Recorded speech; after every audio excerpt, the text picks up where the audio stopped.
Raised by ghosts, he learned to read slashed flesh instead of textbooks. Every mangled corpse whispered a secret, every cold body revealed a hidden truth, until the universe slapped him in the face, tossing his last living family member onto the autopsy slab. Right then and there, he stopped looking for clues. He already knew exactly who pulled the trigger. So the kid who spent his life studying the dead vowed to start making them, clawing his way to the absolute peak, until society had zero choice but to crown him the heavenly demon. This payback. It wasn't just an option, it was his only way out. Cut to a massive crowd swarming the Muram Demonic Alliance. The infamous demon palace was literally overflowing. A gatekeeper eyed the massive mob, totally blown away by the turnout. His buddy nodded, mentioning how the higher-ups were taking in literally anyone, no matter their clan or background, just to train them in dark demonic arts. All you needed was raw talent. Seriously, what kind of fool would ghost an insane chance like this? The second guard muttered that if he shaved off a few years, he'd totally jump in the ring. The first guy opened his mouth to reply, but a weird sight in the mob made him freeze. He jabbed a finger toward a kid rocking pure white mourning robes, asking if a funeral just wrapped up. His buddy chuckled, firing back that the brutal 10 Demon Palaces deathmatch hadn't even kicked off yet. Was he tripping? Confused, the guard shook his head. Seriously, why the heck was a teenage mortician crashing this hardcore event? Enter our main guy, Beck Jinsol, rolling up with one mission, pure vengeance for his grandpa. Jinsol was the exact name the old man gifted him, right after scooping him out of a freezing snowbank. Growing up, the kid mastered the gritty art of prepping corpses. Life was insanely rough. Society treated them like absolute trash, but Jinsol could not care less. One afternoon, the old man dropped a fresh body on the table, and after feeling out the muscle fibers, Jinsol flexed his brain. He instantly clocked the dead guy as a master of ultra-fast swordplay. Grandpa raised an eyebrow, challenging him to back up that wild guess, and the kid fired back, absolutely glowing, pointing out the guy's slender frame packed with insanely ripped leg muscles, especially bulging around the shins. It was dead obvious proof of a rapid-fire stance. Grinning, his grandpa ruffled the kid's hair, super proud of his genius observation. The universe basically hardwired this kid to be a master coroner. Soaking in that warm smile, Jinsol felt like he was on top of the world. No matter how toxic the outside world got, his old man was his absolute rock. That was until the nightmare dropped. They crashed for the night like normal. Everything was dead silent. But out of nowhere, an eerie chill ripped through the thick bamboo grove outside. That subtle shift instantly triggered the old veteran's radar. Clocking a hostile presence, he groaned, muttering that the rumors were dead on. Decent folks never came hunting for him, and whoever came knocking was definitely out for blood. He quickly rattled the sleeping kid awake, pitching a weird midnight game. The rules: play a dead body, totally motionless. Jinsol scrubbed his heavy eyes, groggily whining about why they were doing this at such a crazy hour. Grandpa leaned in, swearing that if he pulled off a flawless performance, he'd cop him that sick uniform and sword he'd been begging for. Boom, the kid's eyes lit up like fireworks, and he eagerly scrambled into an empty wooden casket. As the old man slowly lowered the heavy lid, he flashed a soft smile, begging him not to move a muscle until the sun came up. That exact tone set off massive alarm bells in Jinsol's head, but the heavy wood slammed shut before he could argue. Staring down the entrance, the old man snatched up his blade, his face shifting into pure ice, and stepped out into the dark. The uninvited guest smirked, taunting him for scuttling away and hiding in the dirt like a literal rat. The shadow's face was completely masked by a dark veil. Plot twist: the sweet grandpa was actually the legendary Seven Branches demon blade Bujan Yang. Hearing his terrifying old title drop, he coolly sighed, admitting it had been ages since someone called him that. The masked freak unsheathed his weapon and lunged, screaming in absolute fury. How dare he trash his high-ranking throne, as the palace's second-in-command, just to scrape by doing garbage corpse work. The killing strike slashed inches from his neck. Jan Yang effortlessly caught the razor-sharp steel barehanded. He locked eyes with the assassin, chillingly stating he didn't wash bodies for cash, he did it to wash away his own sins. The masked killer flashed a psycho grin. The veteran calmly offered up his own head, but demanded they take it elsewhere. There was zero chance. He was letting an innocent kid get dragged into this bloodbath. Chuckling darkly, the killer pivoted toward the woods, agreeing to the terms, but heavily warning him not to pull any sneaky escape tricks. Jan Yang quietly marched into the shadows behind him. Hours dragged. Freezing and frustrated, our boy finally shoved the heavy lid off and scrambled out of the dark box. He just couldn't tough it out anymore. Yeah, he desperately wanted that new gear, but his bones were literally rattling from the frost. Realizing the shack was totally empty, he glanced around, thoroughly confused. Grandpa always waited right there when they pulled this stunt. Did those snobby locals drag him out again? Since they handled dead meat, society treated them worse than stray dogs. Highly annoyed, he kicked the front door open only for his stomach to instantly drop. The dirt yard was violently ripped to shreds, scarred by a massive high-level brawl. The dead silence broke when a harsh metallic clanging echoed, slicing through the bamboo woods. Dread immediately flooded his veins. Gulping down his panic, he sprinted straight toward the chaotic noise. Legs burning, he finally hit the brakes, gasping for air as his eyes locked onto a pure nightmare. Heavy tears instantly blurred his vision. Slumped against a tree trunk was his grandpa, brutally stripped of both his arms and his eyes. He screamed out, sprinting to the old man's side in absolute hysterics, begging to know what monster did this.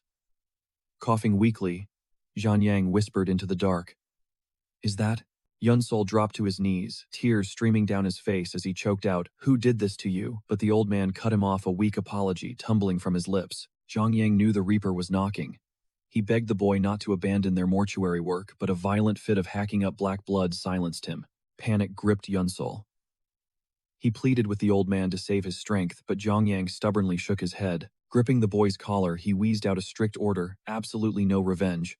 Hearing that pure, unadulterated fury ignited in Yunsol's chest, he screamed out, swearing he'd slaughter whoever turned his grandfather into this. Sobbing uncontrollably, the boy cried that if he couldn't get payback, he might as well die. The old man always preached that this rotten world was no different from the blazing pits of hell anyway.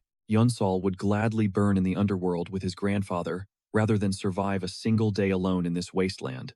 Clenching his bloody teeth, Zhang Yang smiled bitterly, realizing the boy would never just let this slide.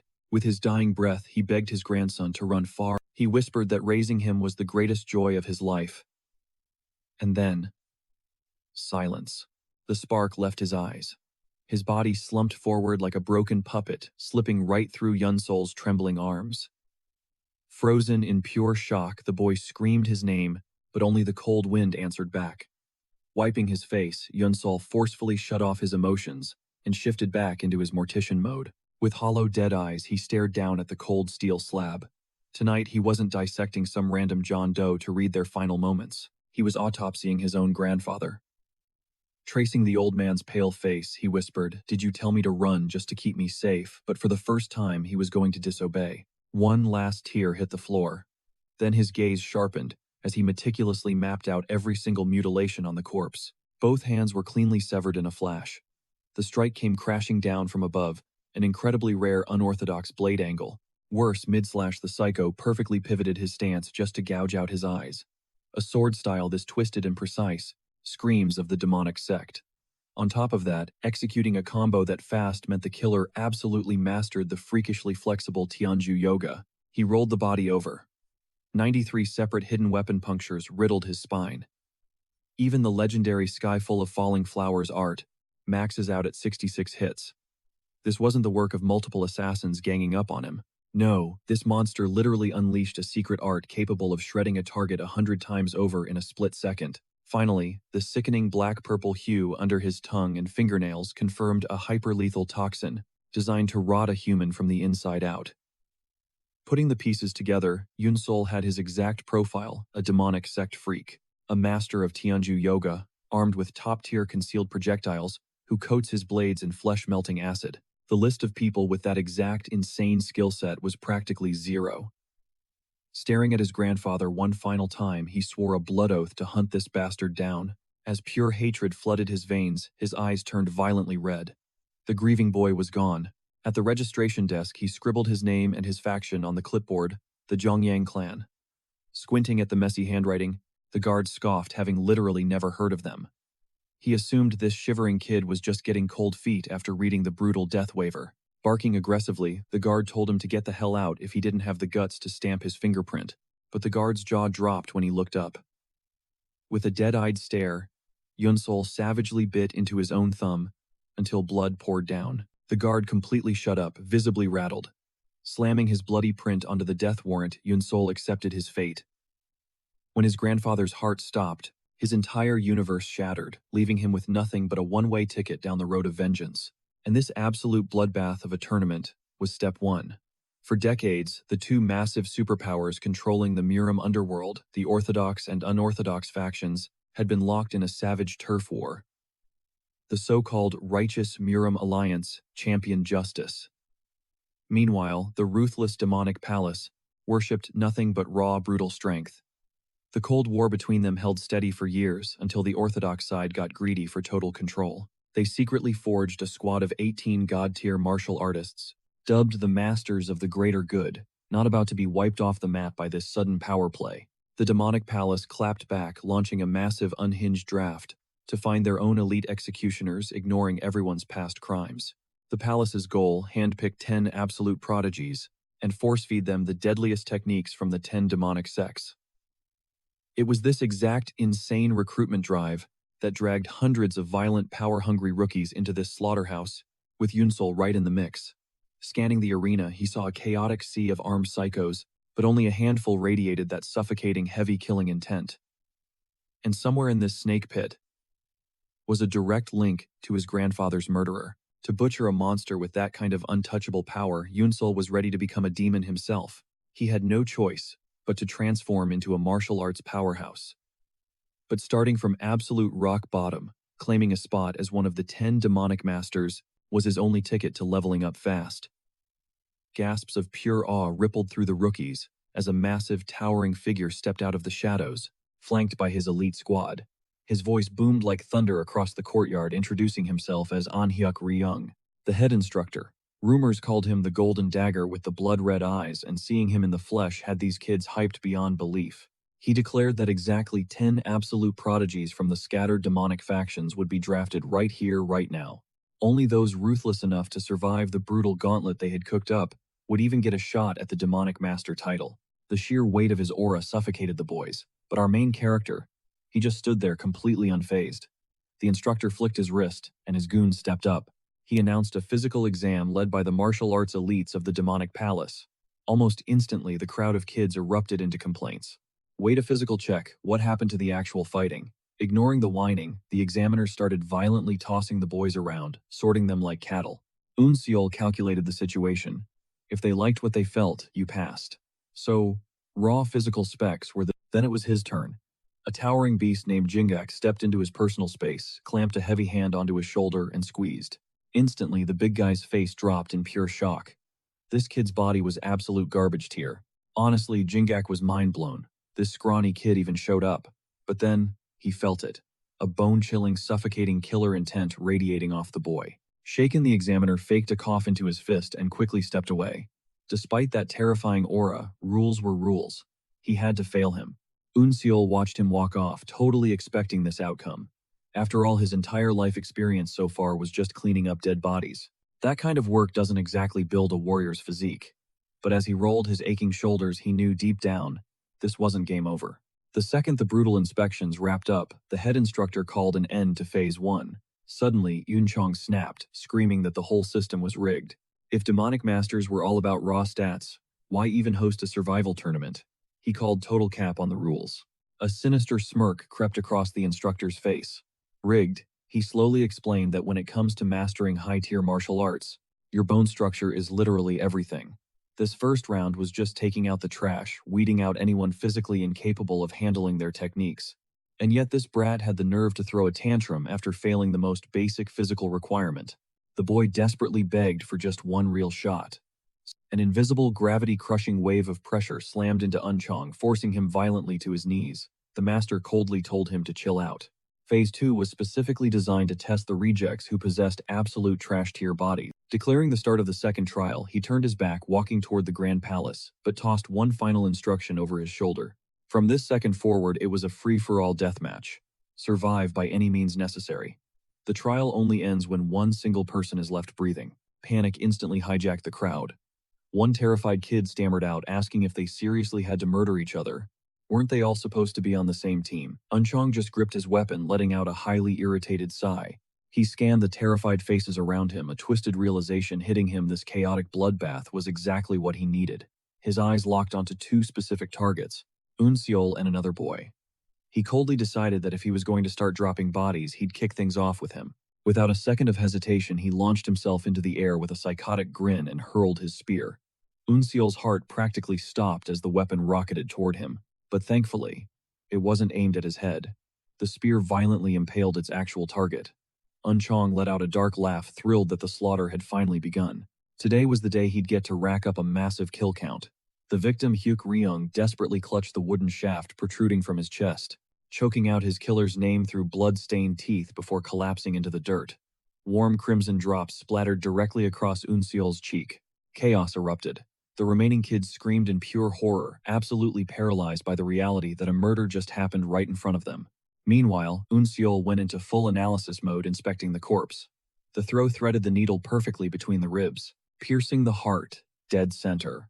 Unchong might have failed the physical exam, but his deadly precision and insane reflexes were terrifyingly elite. The killer viciously yanked his bloody spear out of the corpse, loudly announcing that anyone who wanted to get packed up like this loser should step right up because he was ready to slaughter the entire courtyard. Watching from the sidelines, Ryun noted the bold move but called it a massive rookie mistake. He fully expected this trial to be a literal dumpster fire of weaklings. Jingak totally agreed, knowing perfectly well that in a battle royale, flexing your lethal skills just paints a massive target on your own back. Still, it was the perfect spark to ignite the powder keg. The kids were losing their minds, frozen in terror, realizing that standing still meant guaranteed death. Driven by pure survival instinct, one boy totally snapped, whipping around and violently slashing the kid standing right next to him. As the lifeless body hit the ground, the boy stumbled backward in sheer shock. His weapon slipped from his trembling hands as he whispered that it was an accident. Unchong didn't miss a beat. He immediately blitzed the defenseless kid, striking him down while the head instructor watched the brutal carnage unfold like a movie. He figured the greener these kids were to slaughter, the faster sheer terror would hijack their brains. A dark chuckle escaped his lips as something wildly intriguing caught his eye. Following his gaze, Jingak let a knowing smirk creep across his face. Ungang and Unseol chilled against the cold stone wall, instantly standing out to the instructor as prime top-tier specimens. Instead of joining the bloodbath, the duo just hung back, letting the other scrubs massacre each other. Watching the carnage unfold, our MC scoffed at the absolute clowns around him. Their primal fear of dying had completely short-circuited their basic logic. The golden dagger with bloody eyes laid out the ultimate rule: the trial only wraps up when a single soul remains breathing. So this wasn't a mindless murder fest, it was a pure, brutal survival game. Diving into action, he meticulously inspected the gashes on the fresh corpses. He knew keeping his heart rate low and his sanity intact was his only ticket out of this hellhole. He was going to make it out alive no matter what. Meanwhile, the slaughter raged on as a brute, swinging heavy chains, mercilessly crushed another victim. Spotting Unseol in the chaos, the chain wielder sneered. What a totally pathetic, weak-looking loser. Had this coward seriously been camping in the shadows the whole time? At that exact moment, our MC was busy analyzing razor-thin, insanely precise sword slashes on the fallen bodies. This specific dude got shredded by a lightning-fast dagger combo. Suddenly, the chain-swinging maniac zeroed in on our MC, launching his massive iron weight straight at his skull. Unseol violently twisted out of the way, but the brutal weapon ripped right through the wooden crate he had been lugging around all day. A bunch of neatly folded clothes spilled into the dirt. The attacker burst into a mocking howl, roasting his weirdly innocent cargo. Like what was he, some creepy door-to-door funeral salesman? Our MC just stood completely frozen, his eyes darkening with absolute fury. The day his grandfather passed away, he had stumbled upon a hidden stash. It turned out to be a secret birthday gift from his grandpa. The exact dope outfit and pristine blade he had been begging for. A murderous aura exploded from his eyes as he locked onto the chain wielder. Watching the kid slowly rise, the brute flashed a cocky grin, spinning his weapon and daring him to strike. Seriously, what damage could that flimsy little toothpick even do? Out of nowhere, Ungang materialized right behind the brute. With one devastating sweeping strike, he folded the massive guy like a cheap lawn chair. Flashing Unseol a smug grin, Ungang told him to save the thank yous. Honestly, having absolute zeros like him acting as meat shields was the perfect distraction. Brushing off the disrespect, our boy quietly dropped down to dust off his precious clothes. Ungang kept yapping, pointing out that while the kid had sharp eyes, his total lack of martial arts training was painfully obvious. A random enemy tried to jump Ungang from his blind spot, but he effortlessly ended the dude's life in a split second.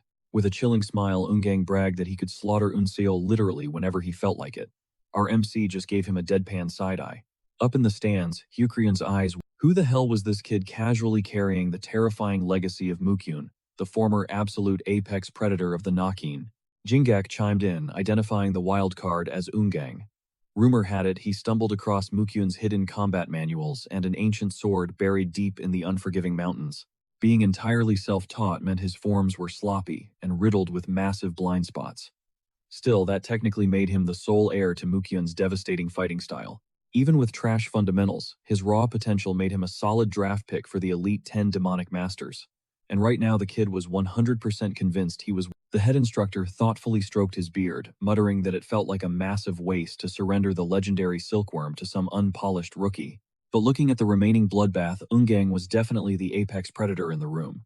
Jingak nodded, agreeing that he was the safe bet, assuming nobody else was hiding a crazy trump card. Meanwhile, Unseol completely zoned out the noise, hyper-focusing on the fresh corpses to deconstruct his next opponent's fighting rhythm. Before long, the arena went dead silent. Ungang wiped a streak of gore from his jacket, smugly declaring himself the ultimate survivor just as he predicted. Slicing down this last weakling would officially lock in his spot among the 10 demonic masters. He threw out a mocking finger curl, daring the quiet kid to make a move. But our MC was chilling. Sure, Ungang was the hardest boss in this arena, but Unseol had already completely downloaded his glaring blind spots just by reading the slash marks on the dead. Gripping his blade tight, he closed the distance with icy confidence. He casually mentioned that it was finally time to test exactly what he was made of. Ungang aggressively blitzed forward, unleashing a savage hurricane of strikes that Unseol desperately danced around. He took a few nasty scrapes in the process. Ungang barked out a laugh, trash-talking that dodging like a clumsy amateur was literally all the kid had in the tank. It was practically a glitch in the matrix that he was still breathing. Watching closely, Jingak realized that, while Unseol looked like he was just frantically flailing around, a keener eye would catch the genius play. Right before the lethal edge connected, the kid would perfectly. He was micro-dodging every single kill shot. Had this absolute madman actually reverse-engineered Ungang's entire moveset just by scanning the butchered bodies lying in the dirt? His combat IQ was literally off the charts. Taking a quick breath, our MC ruthlessly roasted his opponent, calling his blade work totally pathetic. After throwing all those flashy combos, all Ungang managed to do was graze a few layers of skin. The smug swordsman instantly boiled over with absolute rage. Up above, Jingak gripped the railing, his knuckles turning white. Was this kid seriously trying to bait a wild animal? Slipping past lethal hits was one thing, but actually landing a solid counterblow was a whole different insanely dangerous game. Pushed against the ropes like this, launching a clean, offensive move felt practically impossible. A deeply twisted psychotic grin stretched across Ungang's face. He hissed that he originally planned on letting the little rat squeak by just a tiny bit longer. The sheer audacity was making his blood boil. Was this kid literally begging to get packed up? Roaring with absolute fury, he launched himself forward, screaming that he'd gladly grant his death wish. Meanwhile, Unseol locked in. Hyper-focused, he knew he only had a single window. Flashing back to the trail of bodies Ungang had dropped, it instantly clicked. Every single fatal strike pinpointed major vitals, specifically the heart and the skull, meaning if he was going for the instant execution, his blade would sweep high. So the split second the attack came, Unseol dropped low, completely juking the guy out of his boots. Then he whipped his blade right at the dude's throat. The words of his grandpa echoed in his head. The blood flow to the solar plexus is notoriously impossible to defend even for top-tier grandmasters. Because of that, even if a literal kid slammed that pressure point with everything they had, it's a guaranteed lights out for a fully grown adult. Caught totally off guard, the enemy froze and our boy struck like lightning. Crimson erupted from his neck like a geyser. Unseol yanked his steel free and the heavy corpse slammed into the dirt. He stood paralyzed for a heartbeat, his lungs burning for air before pivoting to the head instructor. Is the trial finished? The overseers were absolutely dumbfounded by the slaughter, with Jinguk muttering that this was a massive plot twist. Meanwhile, Hyukryon clicked his tongue in pure annoyance, complaining that, smashing the gong, he declared that Bu Unseol of the Jajian clan had officially cleared the second phase. And just like that, his brutal revenge arc was in motion.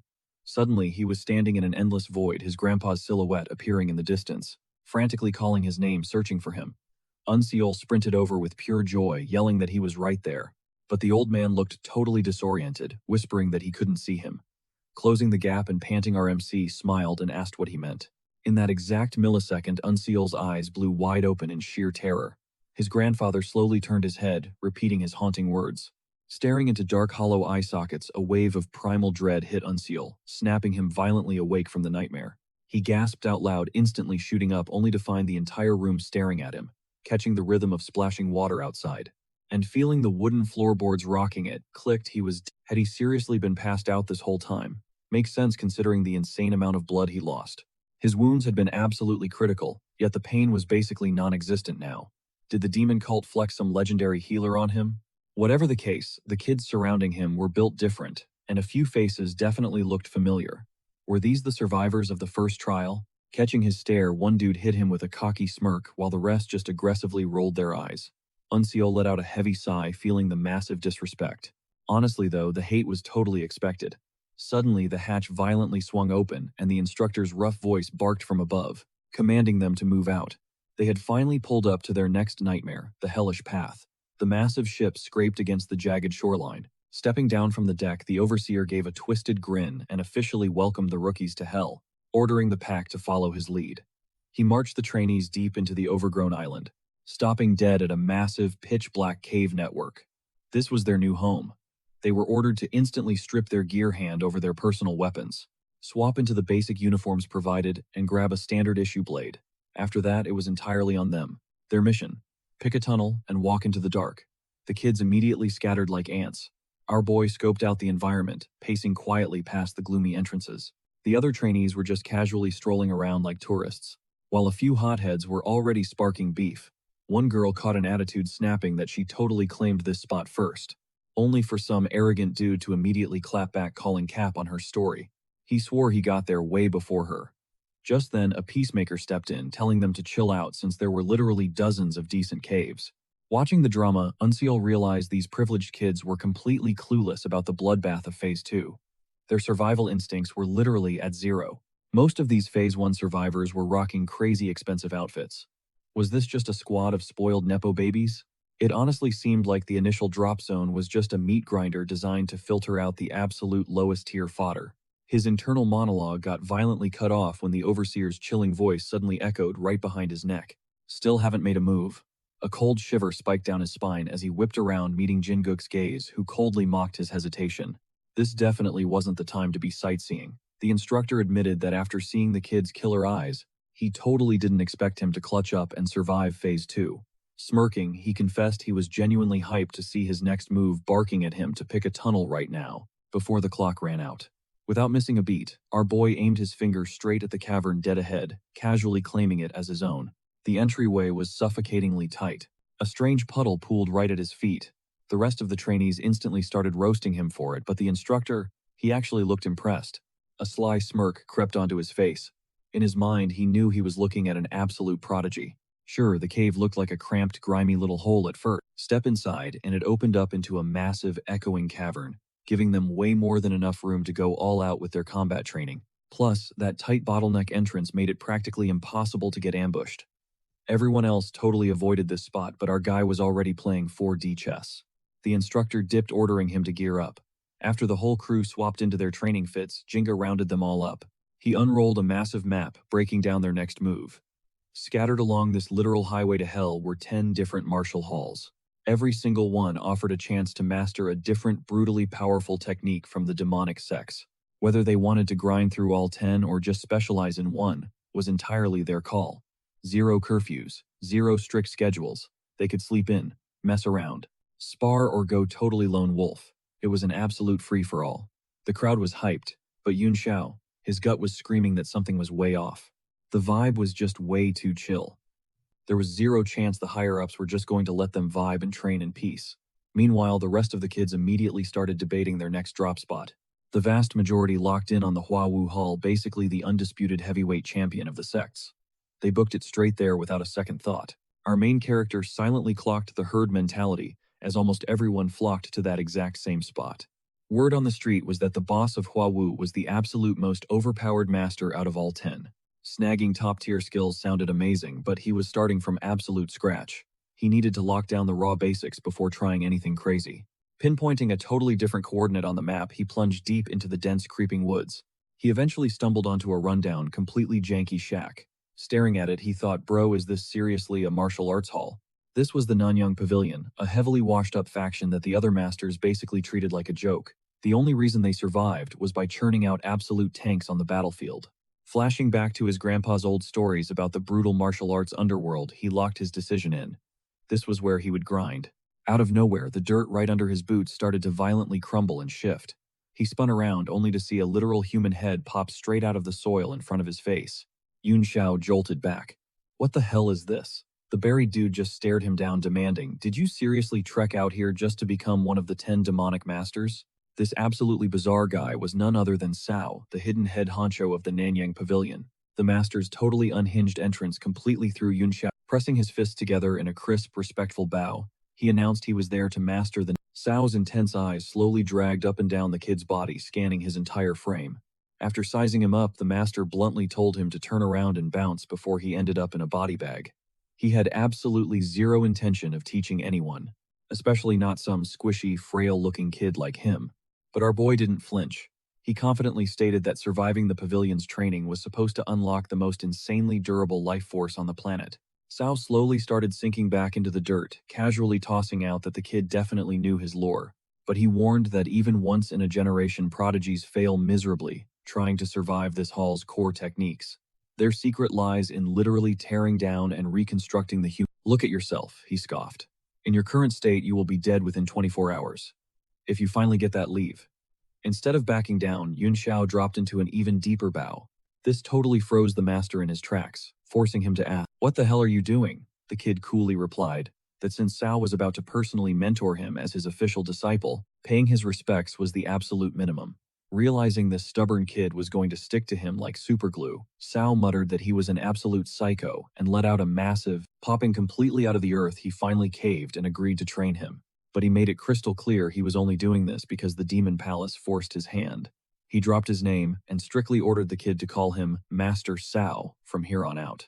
Just as Yun Xiao opened his mouth to introduce himself, the master completely cut him off, declaring that he was now nothing more than disciple number 1. A terrifying crackling aura instantly ignited around Cao's fingertips.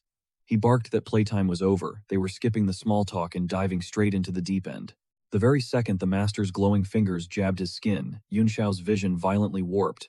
Everything faded to black, plunging him into absolute suffocating darkness. Pure, unfiltered panic immediately spiked in his chest, but Cao's low, steady voice cut through the fear, telling him to just chill out. He had just temporarily locked away the kid's eyesight using a highly classified secret technique from their pavilion. Mastering the brutal, bare-handed combat of Bongak was an absolute must if he ever wanted to survive the path of the beast. This specific style didn't just crank his remaining senses all the way up to 11, it physically mutated his reaction speeds to match a literal feral predator.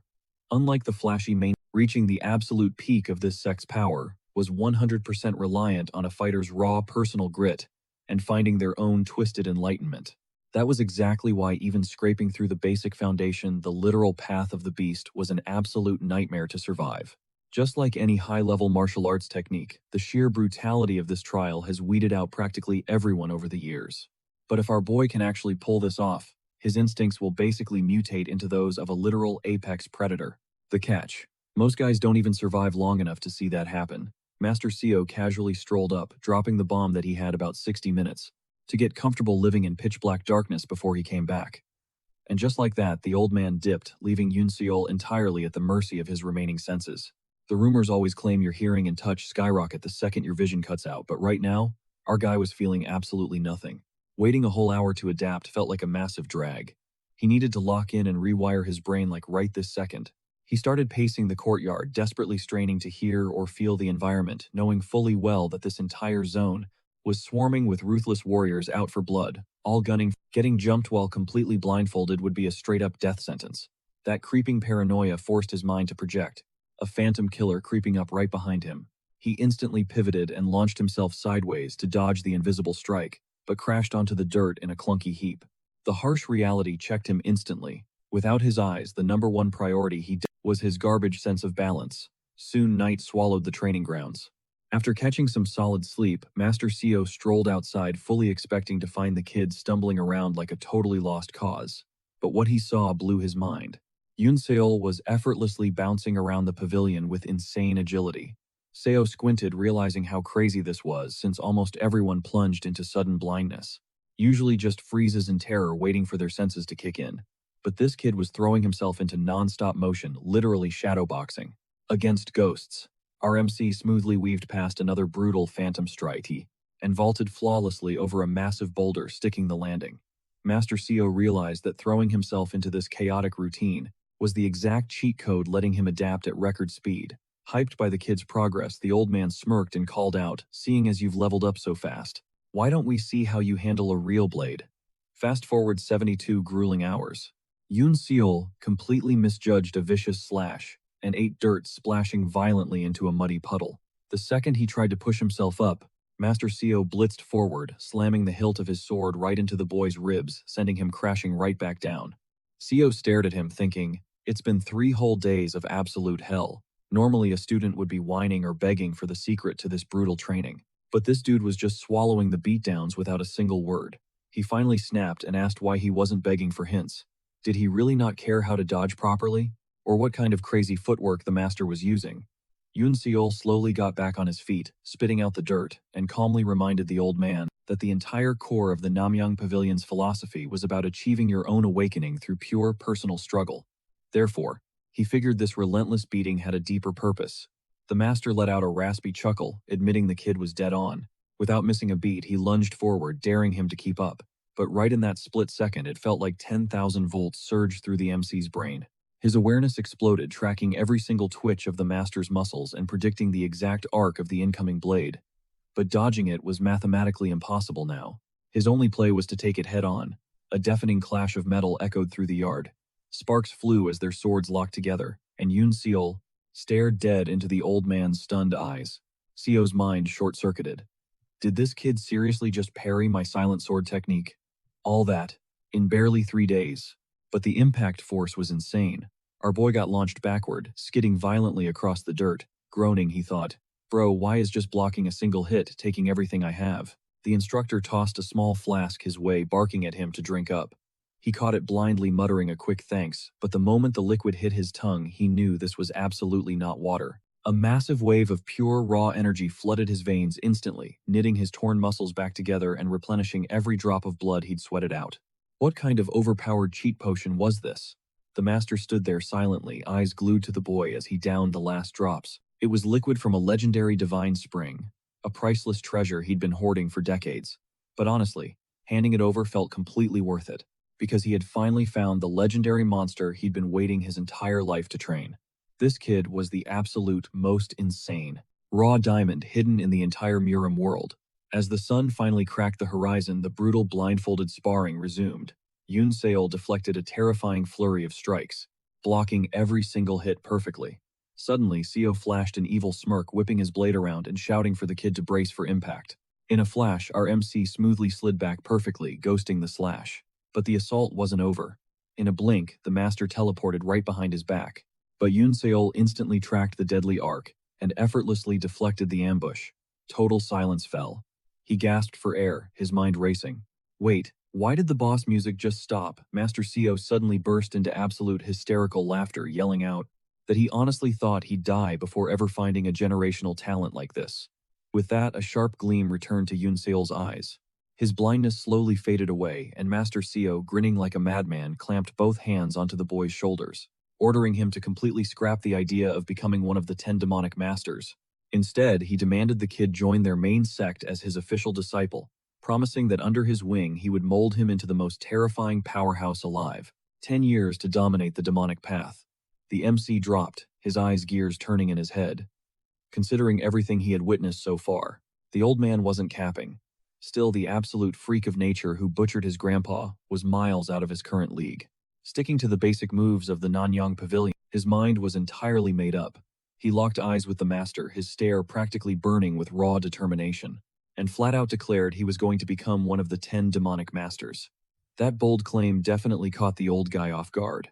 Recovering from the shock, the master scoffed, warning him that if he planned on mastering the techniques of all 10 sects, he should seriously drop the delusion. Not even a top-tier powerhouse like the Heavenly Demon could pull that off.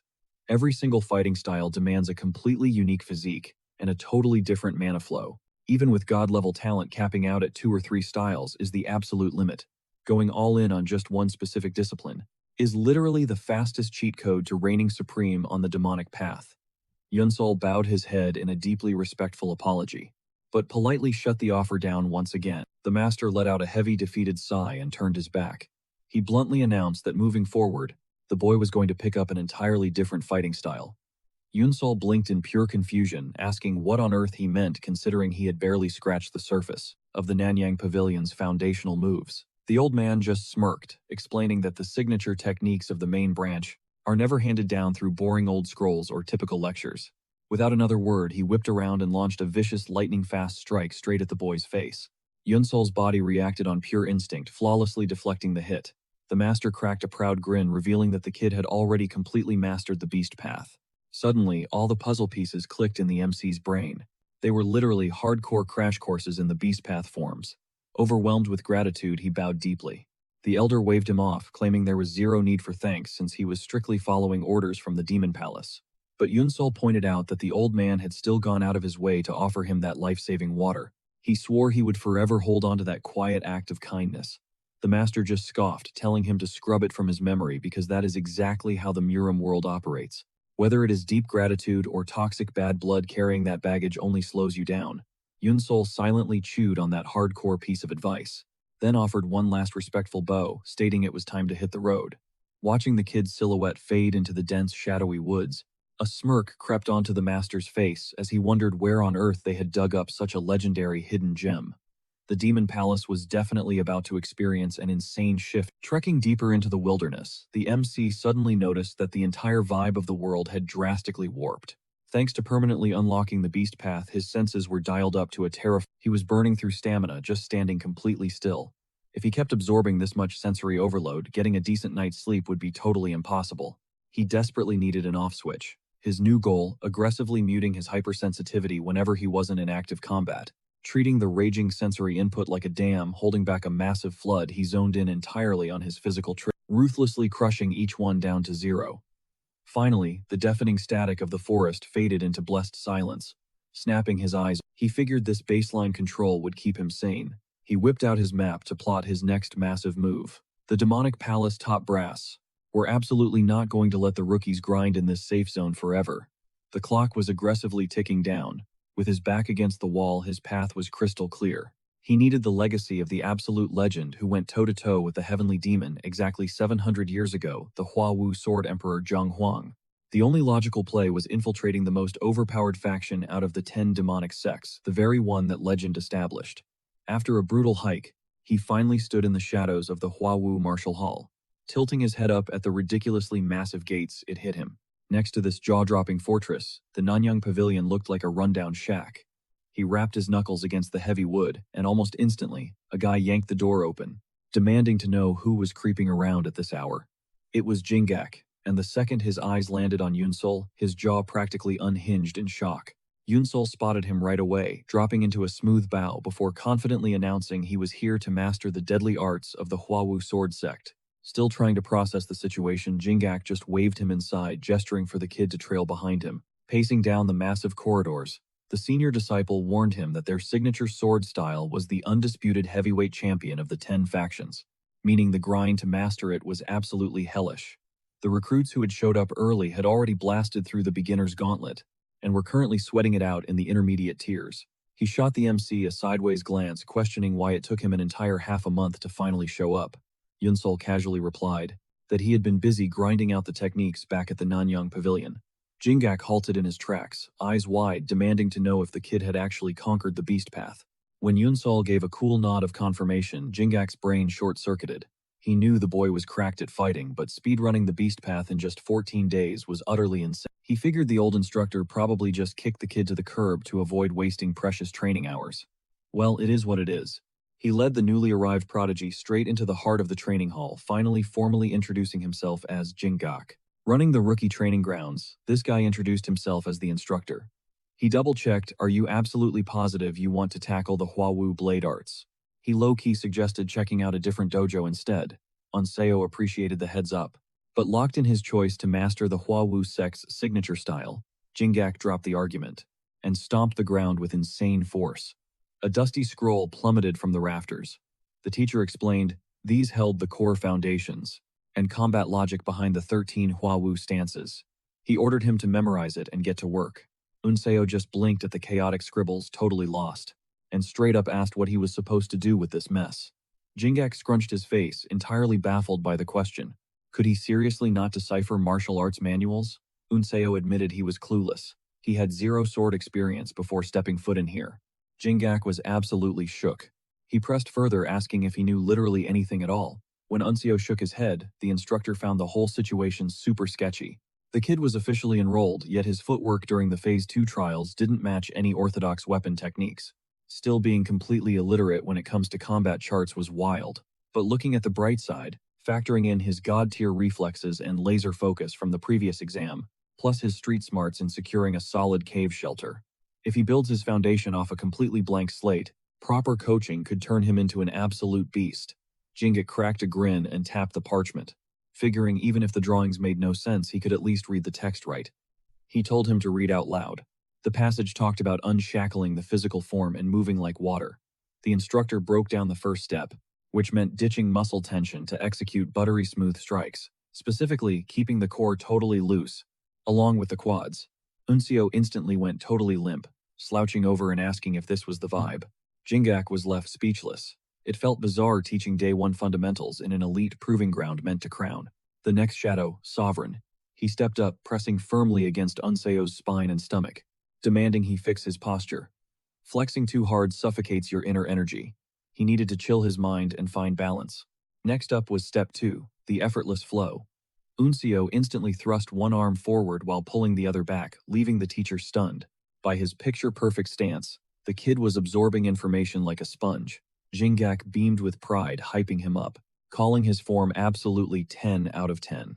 From there, the instructor kept feeding him directions and Unseo mirrored them flawlessly, leaving them both hyped about his progress. Now it was time to level up and run the drills with actual steel. Unseo carved a vicious half-moon through the air, dashed ahead and unleashed a lightning-fast thrust. Jingak smirked, convinced this guy was literally built for combat. Now he ordered him to picture an enemy and chain together all 13 Huawu strikes. This was the ultimate test to graduate from the rookie tier. Doing this would unlock the true meaning behind the blade. Unseo realized he was walking into yet another brutal trial. This golden opportunity dropped way sooner than anticipated. It was time to show off his worth. He shifted into an aggressive stance, conjuring a phantom rival in his mind. The specific target he desperately needed to crush. The shadowy figure materialized. Unseo whipped his blade out and slashed, triggering the very first Huawu sequence, returning the gale to its origin. Jingak watched in awe at his explosive agility. In a heartbeat, Unseo transitioned into the third phase, Drifting Cloud Misty Veil. The instructor's jaw dropped, questioning if these were even the traditional 13 stances anymore. The drifting cloud was supposed to be feather-light and elegant. The weapon should ripple seamlessly, like the sky blanketing its energy like a heavy fog. But this kid's execution was violently jagged and lethal. Was he purposely mutating the core techniques? Nobody beneath a Grandmaster tier would ever risk hacking a legendary style like this. On top of that, his remixed version dripped with pure, unfiltered malice, striking with the intensity of someone hunting down their family's killer. It was an absolutely mesmerizing spectacle. The Huawu discipline, famous for its noble roots even among rogue factions, was being twisted into something terrifyingly advanced. What kind of dark secret was he harboring? Right then, Unseo started sweating, realizing his flow was glitching. The blade's entire flight path was warping just from the micro-adjustments of his fingers. Was this the feral instinct of the beast path taking over? The deeper he dove into the Huawu chain, the more this monstrous influence infected his strikes. But no matter how hard he fought it, he could never purely master the original blueprint. And even if he cracked the code, what he created would never be the pure 13 Huawu arts again. Adapting to a brand new combat style meant grinding to perfect the foundational stances. But the second he dropped into position, his eyes went pitch black, with pure bloodlust. In his mind, the practice dummy morphed into that shadowy phantom, the absolute monster who had slaughtered his grandpa. Seeing that ghost instantly flooded his brain with raw, unfiltered rage. Grinding his teeth so hard they nearly snapped, he unleashed the seventh form, capsizing the seas, crossing the 4 oceans. But the phantom just smirked, effortlessly sidestepping the lethal strike. Bro, how is he moving like that? Yunsu panicked. The enemy countered and ghosted his attacks in an absolute blur. He had never faced a speed demon like this before. Suddenly the phantom unsheathed his blade and lunged forward with bone-chilling speed. Yunsu desperately bent backward, his heart hammering as he realized this guy wasn't giving him a microsecond to breathe. Shifting his grip, Yunsu went entirely feral, deciding to spam every single combat form he had left in the tank. He rained down a blinding barrage of slashes. Yet the sadistic grin on his grandpa's killer didn't flinch. The phantom swung back, and the freezing bite of steel kissed Yunsu's hands. That icy chill instantly erupted into scorching white-hot agony. He had just suffered the exact same brutal fate as his old man. The hallucination vanished into thin air, leaving him gasping his nerves, still screaming from the phantom fight. Paralyzed by the sheer trauma, he hyperventilated. His grip gave out, and the heavy training sword clattered violently against the wooden floorboards. In the heavy dead silence, Jingak watched in pure awe. The kid technically lost the mental bout, but his raw talent was absolutely insane. Flashing a warm smile, the instructor walked up and told him he completely crushed the exam. He explained that the beginner's hall strictly grades your foundational grip, and tests if you can actually pop off the 13 Huawu forms in a real scrap. Jingak tapped the fallen blade with his boot, kicking it up to snatch it out of midair. Handing the weapon back, he praised Yunsu for pulling off a straight-up masterclass, nailing all 13 forms without a single sloppy mistake. Basically, the kid was leveled up and officially cleared for the intermediate hall. Yunsu's eyes widened, totally shell-shocked. He knew it must have been an absolute nightmare babysitting a total noob who didn't know the pointy end of a sword. Yet Jingak carried him through every single brutal phase. Bowing deeply with absolute respect, Yunsu poured his heart out, thanking the master for literally everything. Jingak urged him to keep that same relentless grind set going. But then the instructor's expression shifted to something dead serious. He warned the boy that his blade was dripping with heavy killing intent, urging him to stay strapped and not let that dark obsession swallow him whole. Those words hit Yunsu deep. They finally parted ways, and as he watched the kid leave, Jingak suddenly got the big picture. This absolute monster had actually speed-run the path of the beast in a mere 14 days. Thanks to his broken learning curve, he had blitzed right out of the beginner's tier way ahead of schedule. At first, Jingak bet against the kid even surviving to see the middle hall. Now, he knew for a fact the next instructor would instantly spot his insane potential. Cut to Yunsu pushing open the heavy doors to the middle hall, where hardcore sparring sessions were already popping off. Instructor John Ungwan shot him a nasty side-eye glare. "I don't know who you are, kid, but we're maxed out. Take a hike." Sizing him up, Ungwan assumed this scrub had barely scraped past the beginner's exams. He figured if it took this guy more than 20 days to memorize 13 basic moves, his trash-tier skills were just gonna waste. Yunsu dipped into a polite bow, explaining he was dragging his feet because he got held up for 2 weeks grinding in the Nanyang Pavilion. Ungwan scoffed, his ego practically leaking out. "Wait, you're trying to flex that you cleared the beginner's course that fast?" He wasn't buying a single word of it, convinced this kid probably just rage quit the path of the beast and ran away crying. Still, Ungwan sighed and muttered that since he officially had the beginner's hall stamp of approval, he could go grab a spot in the center of the room, though he highly doubted the kid could keep up with the pace. As Yunsu settled in, the smug instructor started his lecture hyping up the Huawu sword techniques as an elite martial art built purely on hyperfast footwork. Basically, if your blade control is garbage, you're just going to end up slicing your own limbs off. That made their sect's flashiest moves super risky for actual street fights. And crazy enough, this was just their basic level swordsmanship. Just a tiny stepping stone in the grand scheme of things. So Ungwan announced he didn't care about who caught a win or a loss today, he only cared about their raw blade mastery. He then called out Baek Han Sung, the kid chilling right next to Yunsu, ordering the boy up to pick his sparring victim. Han Sung hopped up, flashing a super toxic smirk. "Anyone? For real?" he asked. Ungwan gave him the green light. Without missing a beat, the punk pointed dead at Yunsu. "Cool, I want the new guy." Ungwan tried to shut it down, but Hansung totally cut him off. Reminding the teacher he just said absolutely anyone was fair game. Annoyed, the instructor hissed that the kid was acting like a total clown, and asked what kind of pathetic flex he was trying to pull by bullying fresh meat who had literally just walked through the doors. He ordered him to pick a real target. Yunsu softly chimed in, saying he was totally down for it. Ungwan ignored him, but then Yunsu shot straight up to his feet. Looking dead in the kid's eyes and locking in, declaring challenge accepted, Master Jingak had drilled the brutal fundamentals into his bones back in the rookie tier. So he figured the fastest way to level up in this room was to jump straight into the meat grinder and clash steel. The arrogant instructor was left completely speechless. He seriously doubted this kid was just flexing his ego using bare-bones beginner techniques. Dropping the argument with a heavy sigh, the instructor gestured toward the weapon rack. He casually mentioned that knowing your own limits was the true mark of a martial arts master, praying this kid actually had the chops to survive the intermediate hall. Unseo gripped a wooden blade. Across from him, Hansung flashed a wicked grin, mentally celebrating his insane luck. With so many flashy prodigies crowding the room, it was practically impossible to stand out, but absolutely crushing this absolute noob that would cement his dominant status. The two squared off the tension thick enough to cut with a knife. Hansung smirked, tossing out a snarky warning that the kid definitely didn't lack guts, but raw hype and a massive ego wouldn't keep him breathing in the cutthroat world of the Muram. The literal second the instructor called the match, the arrogant punk closed the gap, slashing wildly at Unseo. But our MC simply ducked, weaving under the blade like it was nothing. Feigning impressed surprise, Hansung launched himself into a brutal aerial strike only for Unseo to effortlessly deflect it. Catching the slight tremor in his opponent's grip, Hansung's ego skyrocketed. He could practically feel the rookie hesitation radiating from the kid's fingertips. He was convinced this guy was basically a walking punching bag. Barking out a laugh, he called him a total klutz, boasting that he was about to give him a brutal masterclass in the Hua Wu arts. He whipped his blade into the first form, cackling like a maniac. But then, the vibe instantly shifted, sending a cold shiver down Hansung's spine. Unseo ghosted through every single attack flawlessly, forcing his opponent to actually sweat. Watching from the sidelines, Anguan cringed at Hansung's sloppy footwork. But something else caught his eye. The kid wasn't just relying on raw speed. His dodges were perfectly calculated.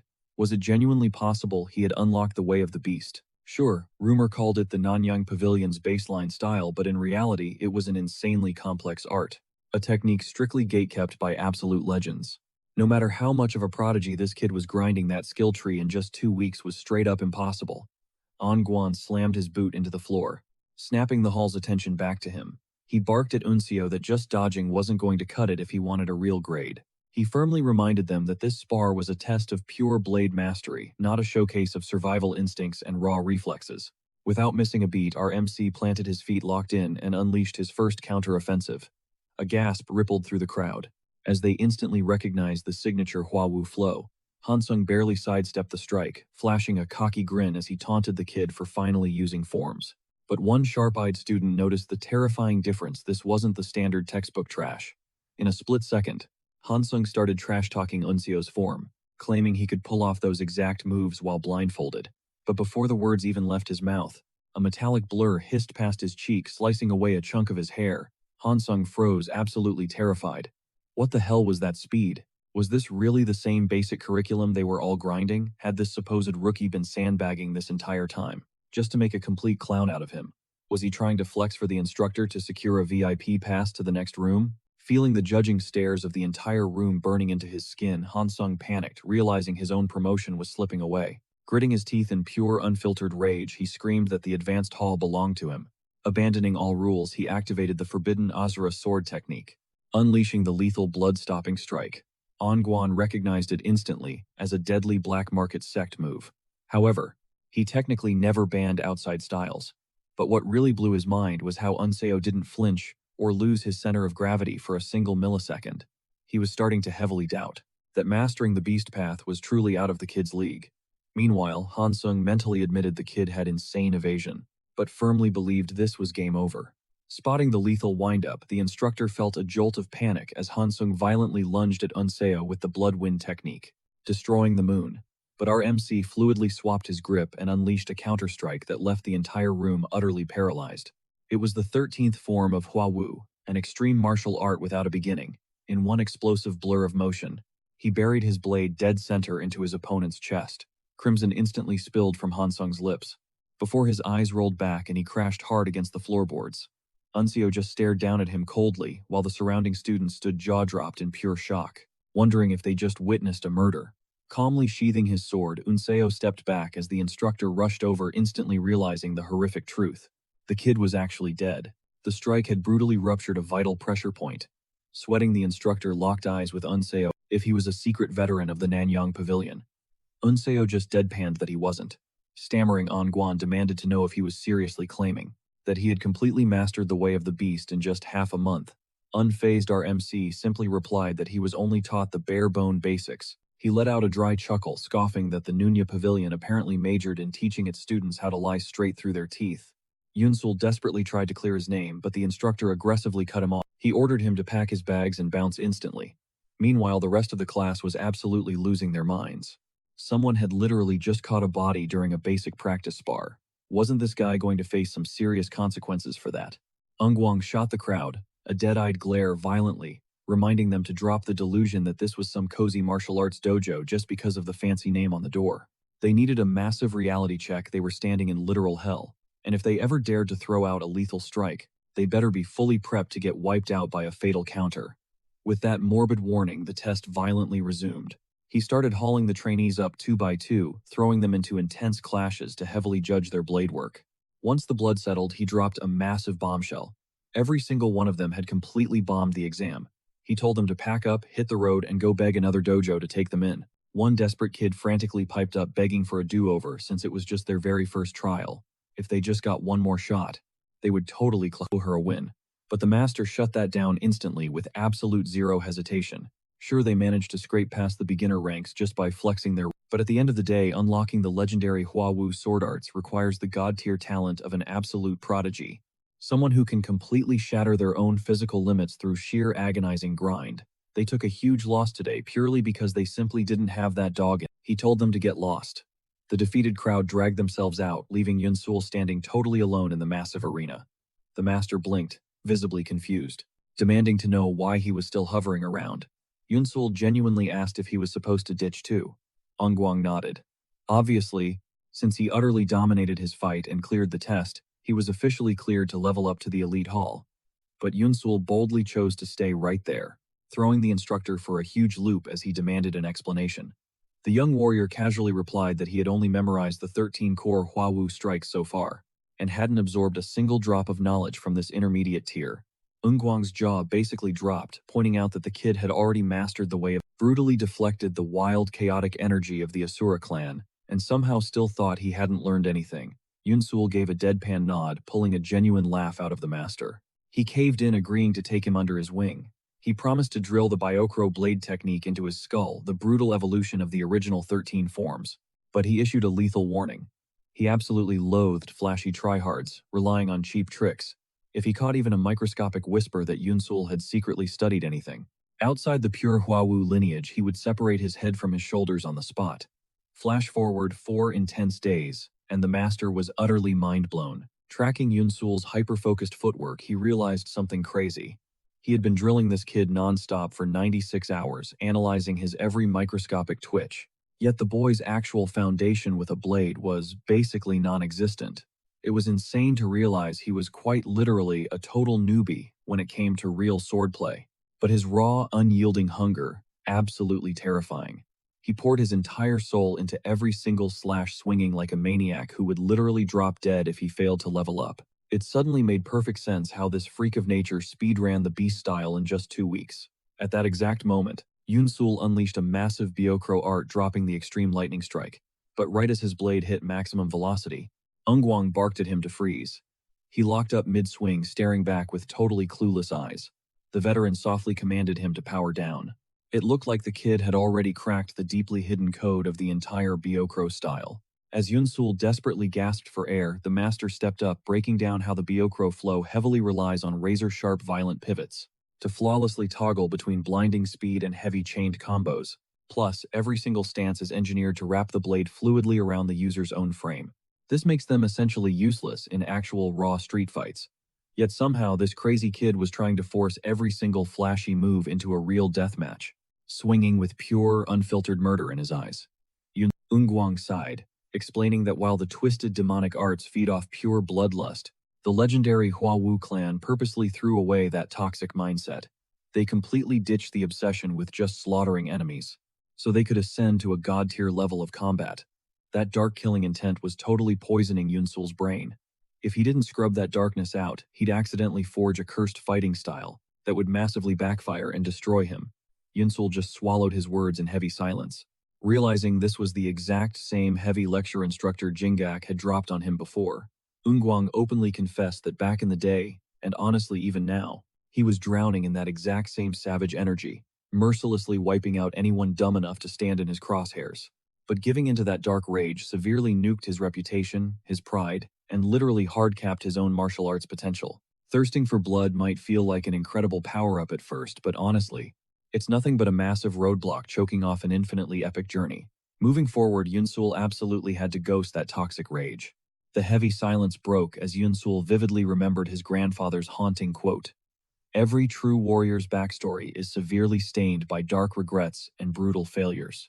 That is exactly why elite fighters in the martial arts underworld keep their dark pasts buried. Stunned, he asked the master why he was spilling these secrets. The veteran simply fired back, reminding the kid that he had already suffered the brutal fallout of those mistakes himself. "What do they call you?" the master demanded.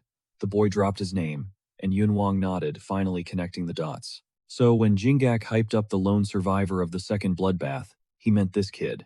But our boy has one massive glaring flaw he possesses: zero fundamental martial arts training. His rivals are absolute prodigies bred for combat and drilling deadly techniques since they were toddlers. The second he steps into the advanced hall to master the brutal reality of the Hua Wu blade, that massive power gap is going to crack wide open. To bridge that insane skill canyon, he needs to hyper-focus, instantly absorbing a top-tier martial art to forge a rock-solid foundation for the Hua Wu style. To level the playing field, the master decides to hand down his own custom-built lethal art, the Zhongro Musan technique. But there is a catch. Back when the master forged this style, a single screw-up permanently fried the nerves in his own fingers, leaving them entirely numb. This forbidden method is so volatile that one false move could completely shatter the boy's control over his own hands forever. Instead of dominating the next tier, he could end up a useless, crippled shell. Was he genuinely ready to gamble his limbs away? Insol did not even flinch. His hands, please. To taste sweet revenge, this kid would gladly rip out his own soul and hand it over on a silver platter. Fast forward, and the protagonist realized a full month had evaporated since he started grinding the deadly Zhongro Musan art. Right before he ditched the intermediate tier, his teacher praised his insane learning speed, though our boy secretly felt the grind dragged on way too long. After crushing the foundational drills in the rookie ranks and dominating the lethal combos in the mid-tier, he was finally ready to level up to the big leagues. Locking onto that fierce mindset, he kicked the doors open and strode right into the arena. Instantly, every single eye in the room snapped onto him, including the icy glare of instructor Seo Jun. Scanning the advanced hall radiated an entirely different, suffocating aura. Even the oxygen felt incredibly heavy here. The sheer killing intent rolling off these elites was worlds apart from the mid-tier scrubs. That mocking arrogance he used to see, completely wiped from their stares. Obviously, after he publicly slaughtered that one rival, the vibe shifted. While casually handling corpses grosses people out ruthlessly, ending a life commands absolute chilling respect. Cutting through the tension, Seo Jun slowly shut his eyes, extended a single hand, and coolly muttered, "So, you must be Yun Seo. I have heard the rumors. You got insanely lucky. We haven't even kicked off the lecture yet, so grab a spot." Then shifting his piercing gaze to the veterans, he announced that since fresh blood had joined their ranks, he would run through the core fundamentals. He broke down the legendary Hua Wu sword anthem and its 7 sacred rules. Raw power must surge wildly through every fiber of your being, he preached. Stand tall. Lock your center of gravity. Chest puffed out, spine perfectly aligned. Never blow all your energy on the opening strike. Listening intensely, our boy thought. It finally makes sense. All these cryptic lessons. If I hadn't survived the brutal crucible of the middle hall, this advanced theory would sound like total gibberish. Later on, Seo Jun suddenly called it a wrap for the day's session, but commanded the rookie to stay back for a private chat. The protagonist did not say a word, just locking eyes with the master in dead silence. Moments later, they stepped out into the desolate courtyard. Seo Jun, casually snapping a raw branch off a nearby tree, warned, "No blade can truly conquer another blade. True mastery means ascending to a godlike tier, where you can absolutely obliterate an armed killer with nothing but your bare hands. Bottom line, armed or unarmed. Your lethal power must be utterly limitless." In a flash, he whipped that wooden branch around and aimed it dead at the protagonist's throat. He ordered the kid to visualize a deadly ambush right here, right now, with totally empty pockets. How exactly would he trigger his sword arts without a weapon? The rookie stared back, totally caught off guard. The instructor ruthlessly pressed on, revealing that while the kid was grinding in the lower tiers, the beasts in this room had already weaponized the first terrifying Hua Wu strike, an attack that is blindingly fast yet unfathomably deep. And now they were tackling this abstract weaponless philosophy. If you can't crack this riddle and prove your worth right now, you are getting kicked out of my hall instantly. So choose your next words very carefully. Embracing the intense pressure, the protagonist squeezed his eyes shut and whispered, "If I don't hold a blade of my own." His eyes snapped open, flashing with predatory intent. Thrusting his bare hand forward, he growled, "I'll just hijack the enemies." He lunged aggressively to snatch the branch. But in a literal blink, the master teleported right behind his back, mocking, "Way too slow, rookie." The MC whipped around in pure shock, his brain screaming, trying to process how the hell the guy ghosted behind him. Scowling in frustration, he unleashed another desperate swipe, realizing it was basically impossible to predict where this monster would materialize next. He never expected to instantly match the veteran's crazy speed, but he definitely didn't think he would be entirely blind to his footwork. If he doesn't pull a miracle out of thin air right now, his advanced Hall dreams are dead on the spot. Push my primal instincts to the absolute breaking point. I just need to read his trajectory one single time. In that heart-stopping split second, his fingertips grazed the rough bark of the weapon. A massive shockwave of energy erupted from Seojun, blasting the protagonist right off his feet. He crashed hard into the dirt. Groaning, he pushed himself up, squeezing his eyes shut against the stinging pain. A second later, the instructor's heavy hand clapped onto his shoulder, dropping down beside him with a booming laugh. "You actually did it," the instructor cheered. Woon Seong really thought he had pulled it off, but reality hit. He hadn't landed a single strike. How did he miss? The instructor pushed himself up, dusting off his robes. "Starting tomorrow," he announced, "we dive into a brand new technique. I want you out on the training grounds before the sun even thinks about rising. Beat everyone else here." Woon Seong just dipped his head. "Understood." As the boy walked off, the instructor glanced down at the wooden branch in his grip. Every single leaf had been cleanly sliced right off. Damn, he thought, even a wolf cub packs the deadly bite of an alpha. A wicked grin spread across his face. This is gonna be fun. Later that evening, Woon Seong trekked through the dense forest. Finally done for the day, he exhaled, letting the exhaustion wash over him. He debated his options. Chill out, cultivate his chi, or maybe dive back into that hellish path, the brutal memories of the middle hall still fresh in his mind. Around here, violence could pop off at any second. Crunch, the faint sound of leaves breaking behind him. Footsteps. He slid his eyes shut, tuning into the environment. 1, 2, 3, no 4. He slowly pivoted, catching sight of the ambush waiting in the shadows. "Make that 5. A senior disciple stepped up, crossing his arms with a nasty sneer. "You've been acting way too cocky ever since the middle hall, Woon Seong. It's about time somebody beat that ego out of you." His buddy smirked, stepping into the light. "Hey, you drew first blood in the exams. Don't go crying about fairness now." They boasted about being the absolute top 5 strongest swordsmen in the ranks. They bragged about being apex predators even before joining the sect, warning him to say his prayers. Woon Seong just stared them down, his face utterly deadpan. "Wait, there's a 6th. He dropped into a combat stance and the 5 bullies instantly gripped their hilts.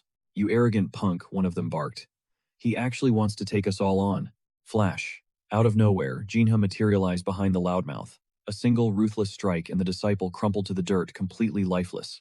The others whipped around, absolutely terrified. Jinha. Kicking the body aside, he locked eyes with the MC. "Woon Seong, we need to talk."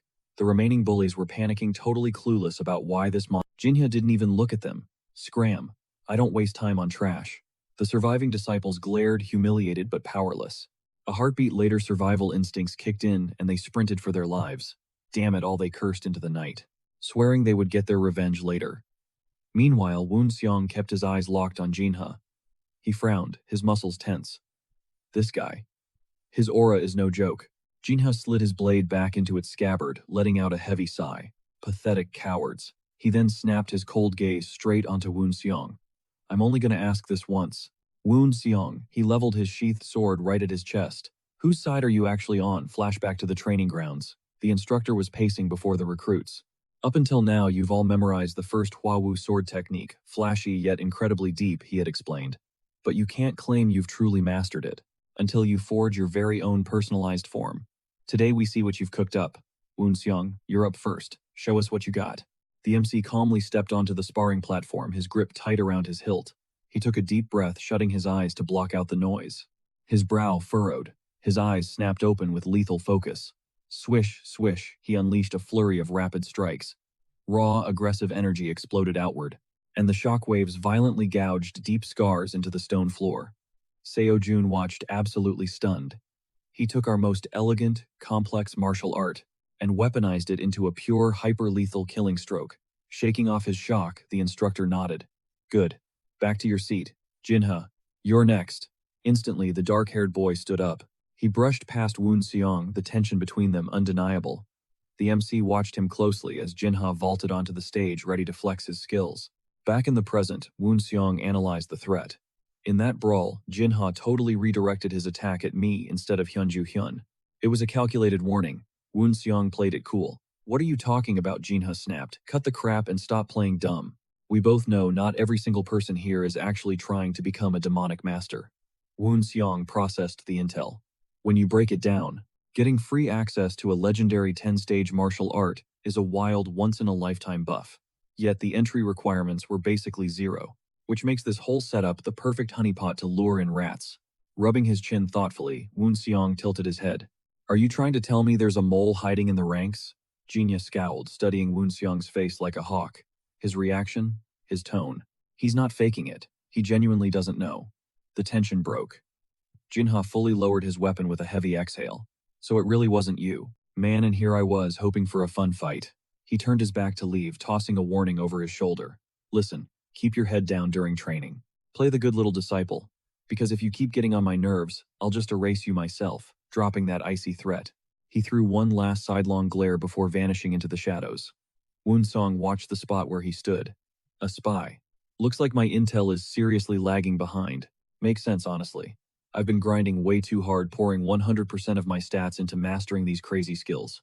Between the Nanyang Pavilion and the Huawu sect's secret arts, he looked up at the moonlit canopy, shrugging off the stress. Whatever. No point stressing over it tonight. Whether it's a hidden mole or a literal demon boss. They're all just mobs waiting to get crushed. The real game is about to start, he whispered to the night. The scene cuts. Seojun slammed his ancient manual shut, letting out a long breath.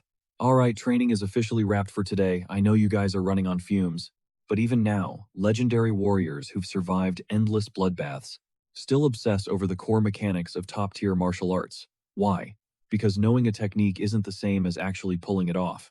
Book smarts won't save you in a fistfight. The master's deep dive into these combat theories, the golden nuggets he'd been dropping, were absolute cheat codes for navigating the brutal Murim world. So wrapping up his lecture, he prayed they'd survive the upcoming slaughter. Suddenly the trainees flinched, as a massive gong shattered the silence. The vibe instantly shifted. The instructor pointed forward, his voice dead serious. Time's up. He ordered a dead sprint to the jagged peak right in the island's core. Fast forward to the summit. Jingak loomed on a ridge. Catching Hyuk-ryong's eye, he barked. Listen up, fresh meat. His tone darkened. Phase 3 starts. Now. Whispers exploded through the crowd. Wait, Phase 3. What happened to Round 2? Off to the side. Our boy realized that insane deathmatch he barely survived must have been the hidden second trial. Before anyone could process the math, Jingak dropped another bomb. Every single cave was getting locked down tight until exactly 10 survivors remained. Zero chance of retreating to base camp. They had to pack their gear immediately. Sweating bullets, a random disciple threw his hand up. How exactly do we win this? He stammered. Jingak scoffed, but Hyuk-ryong cut in, spitting pure venom. You absolute clowns are an embarrassment to the demonic faction. He wildly gestured to the surrounding wasteland. You slaughter each other, you don't stop hacking away until only 10 breathing bodies are left. Got it memorized. The trainees stood there absolutely paralyzed by shock. Hyuk-ryong just flashed a twisted psychopathic grin. Sure, they could try camping in the shadows or dodging fights. That was totally their call, but, spoiler alert, it was a death sentence. A battle royale zone was shrinking around them. Anyone caught outside the safe circle, the elite executioners, the ghosts, would butcher them on sight. Our guy's eyes narrowed, his instincts screaming. He could feel their suffocating bloodlust from miles away. These ghosts were absolute monsters. Another trainee nervously piped up, asking if attacking the executioners was against the rules. Hyuk-ryong threw his head back and roared with laughter. If you want to clutch a top 10 spot, you better handle the heat, he hollered. Hell yeah, you can fight them. Snap their necks if you actually have the juice for it. Take down just one of those elite killers. And boom, you instantly secure your spot in the final 10. The protagonist gritted his teeth. That basically confirmed one ghost was way deadlier than wiping out this entire mob of trainees. Hyuk-ryong left them with one last piece of advice. Form squads, campset traps, it didn't matter. The instructors didn't give a damn about fair play. Just stack bodies using any dirty trick in the book. He pumped a heavily scarred fist into the air, screaming, "This is your only ticket to glory," and just like that, absolute chaos erupted as every single trainee bolted into the wild. Our MC dashed into the tree line, his mind racing. He had to vanish and fast. He was already way too famous. Among these bloodthirsty kids, if he lingered, he'd catch an ambush, just like his last gnarly fight. Step 1. Secure a hidden base. And he knew the exact spot to check. Sprinting up to a weathered structure, he hit the brakes, sliding in the dirt. The dirt here, it's squishy, he noted. Dropping to one knee, he swept his fingers across the soil. Suddenly his head snapped to the left. Footsteps. Fast ones. He locked onto 3 distinct auras, closing in just as a battered Gum-Chul Young came crashing through the brush. The kid reached out a trembling, blood-stained hand. "Dude, please. Cover me. These psychotics won't get off my back. They're totally trying to gut me." In a flash of steel, our boy ripped his blade from its scabbard. Stumbling out of the thicket, clutching his side, Gum-Chul Young gasped that he'd owe him big time for an assist. The MC's eyes darted around. Was he getting baited? Nah. That blood was way too real, and 3 goons had clearly formed a hit squad. Our guy really wanted zero part in this drama. But if he left this loser to die, those hunters would definitely spot his hiding spot. Staring down at the kid's pathetic, pleading eyes, he sighed, yanking back his heavy cloak to expose a hidden trapdoor in the earth. Moments later, the 3 assassins burst through the foliage, weapons drawn. They scanned the empty clearing, totally baffled. How the hell did he vanish into thin air? Right below their boots, our boy and Gum-Chul Young were holding their breath in pitch darkness. Muffled cursing bled through the soil. "That little rat. I'm gonna peel his skin off when I catch him." One of the thugs jabbed a blade toward the trees. "He's definitely lurking around here. Keep pushing." Heavy footsteps faded into the distance. After a solid minute of dead silence, the MC pushed the camouflage aside and climbed out of the dirt hole. Gum-Chul Young scrambled up right behind him, hacking up a lung, brushing off the dust. The injured kid flashed a shaky grin, pouring out his thanks. He glanced back down at the dark crater. "Bro, if you weren't here, I was actually dead meat." Our guy just stared at the bunker. This wasn't some random foxhole. Just as he suspected, Master Sao had custom-built this sanctuary exclusively for him. Tucked away in the shadows, his beast path senses dialed up to an 11. The crunch of dirt under heavy boots, the sharp, chaotic clash of steel. Every tiny tremor pulsed through his body, painting a crystal-clear picture of the battlefield without him even needing to blink. The beast path thrived on reading those exact vibrations, and he was dead set. Snapping back to reality, his cold gaze locked onto Chu Yang. The guy casually crossed his arms, leaning in with a smirk. "Yep, I'm Chu Yang from the Blood Sect. Mind dropping your name too?" he asked. But our MC, he just brushed right past him, keeping his mouth entirely shut. Waving it off, Chu Yang chirped. "Guess we're a duo then." The third trial kicked off, our guy plunged straight into the dense woods. "Man, people keep jumping me out here. It's terrifying." Chu Yang whined, clutching his chest dramatically. "You don't mind if I tag along, right?" Since the MC had covered for him earlier, Chu Yang claimed they were practically besties now. Our boy kept marching in dead silence, while a grinning Chu Yang trailed right on his heels. "I'll take that as a yes," he cheered. A bit later, the MC pressed his palm flat against the dirt, murmuring that they needed to take a massive detour. A brutal brawl was tearing up the area just ahead. Chu Yang threw him a sly smirk, asking, "Whoa, can you actually read the ground's vibrations? That is insane. Gotta teach me that later," he babbled. But the protagonist just tuned him out, pushing forward until a desperate voice echoed through the trees. "Watch me, even if it costs my actual soul, I'm getting payback for my brothers," the voice roared. That single word struck a dangerous nerve in our guy, revenge. A dark, familiar venom flooded his veins. Catching that sudden shift in energy, Chu Yang shot him a confused look, wondering what the— Without warning, the MC switched directions, coldly declaring a change of plans. He was jumping right into the bloodbath. Chu Yang tightened his grip, eyes wide as he spat. "Wait, what?" Moments later, they crouched low behind some thick brush, just as an enemy student dropped from the canopy above. The ambusher thrust his blade forward for a lethal strike, but our guy seamlessly brought up his own weapon, parrying the hit with zero effort. The attacker was absolutely triggered. "How the hell did you block my forbidden extreme invisibility art?" he gasped. Was this random dude a trained shadow killer too? No time for chat. In a flash, the MC closed the gap, his weapon tearing through the air and slashing the student down in one brutal sweep. The guy crumpled into the dirt, dead on impact. The MC analyzed the strike, an assassin's textbook move to completely erase their presence. Honestly, if it weren't for his beast path senses, that stealth attack would have been a massive headache. Right on cue, Chu Yang shrieked like a coward. "Oh my god, blood." Blocking out the noise, our protagonist focused his senses. The main fight was still raging. He figured if he stepped in to wipe out these shadow killers, would he finally get to taste the sweet, sickening thrill of revenge? Peering through the leaves, he spotted the vengeful student gasping for air on one knee. He was completely boxed in by a squad of killers. "It's a wrap for you," they sneered, signaling to put him out of his misery fast. "Consider this a mercy kill," the leader taunted. Suddenly, one of the goons flinched, whipping around just as our MC vaulted into the clearing, bringing his heavy weapon down hard. The goon barely managed to raise his sword, eating the devastating blow. He stumbled back, screeching in pure panic. "Who the hell is this guy? I thought he was solo." While they panicked, another assassin lunged at the MC's blind spot, screaming, "I just gotta take out one more." Big mistake. The protagonist ducked with freakish speed, causing the leaping assassin to impale his own teammate instead. "You absolute moron," the leader roared. Enraged, the whole pack swarmed the protagonist. He just danced through the chaos, casually swatting their glowing blades aside. Another attacker charged blindly, howling that he was going to end him. But before he could even blink, a spray of warm crimson splattered right across our hero's cheek.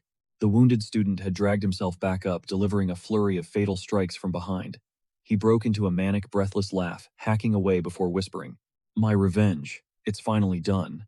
With that heavy closure, his battered body gave out, collapsing dead into the blood-soaked dirt. And immediately after, Chu Yang's head popped out from the bushes. "So, is the coast clear now?" he asked nervously.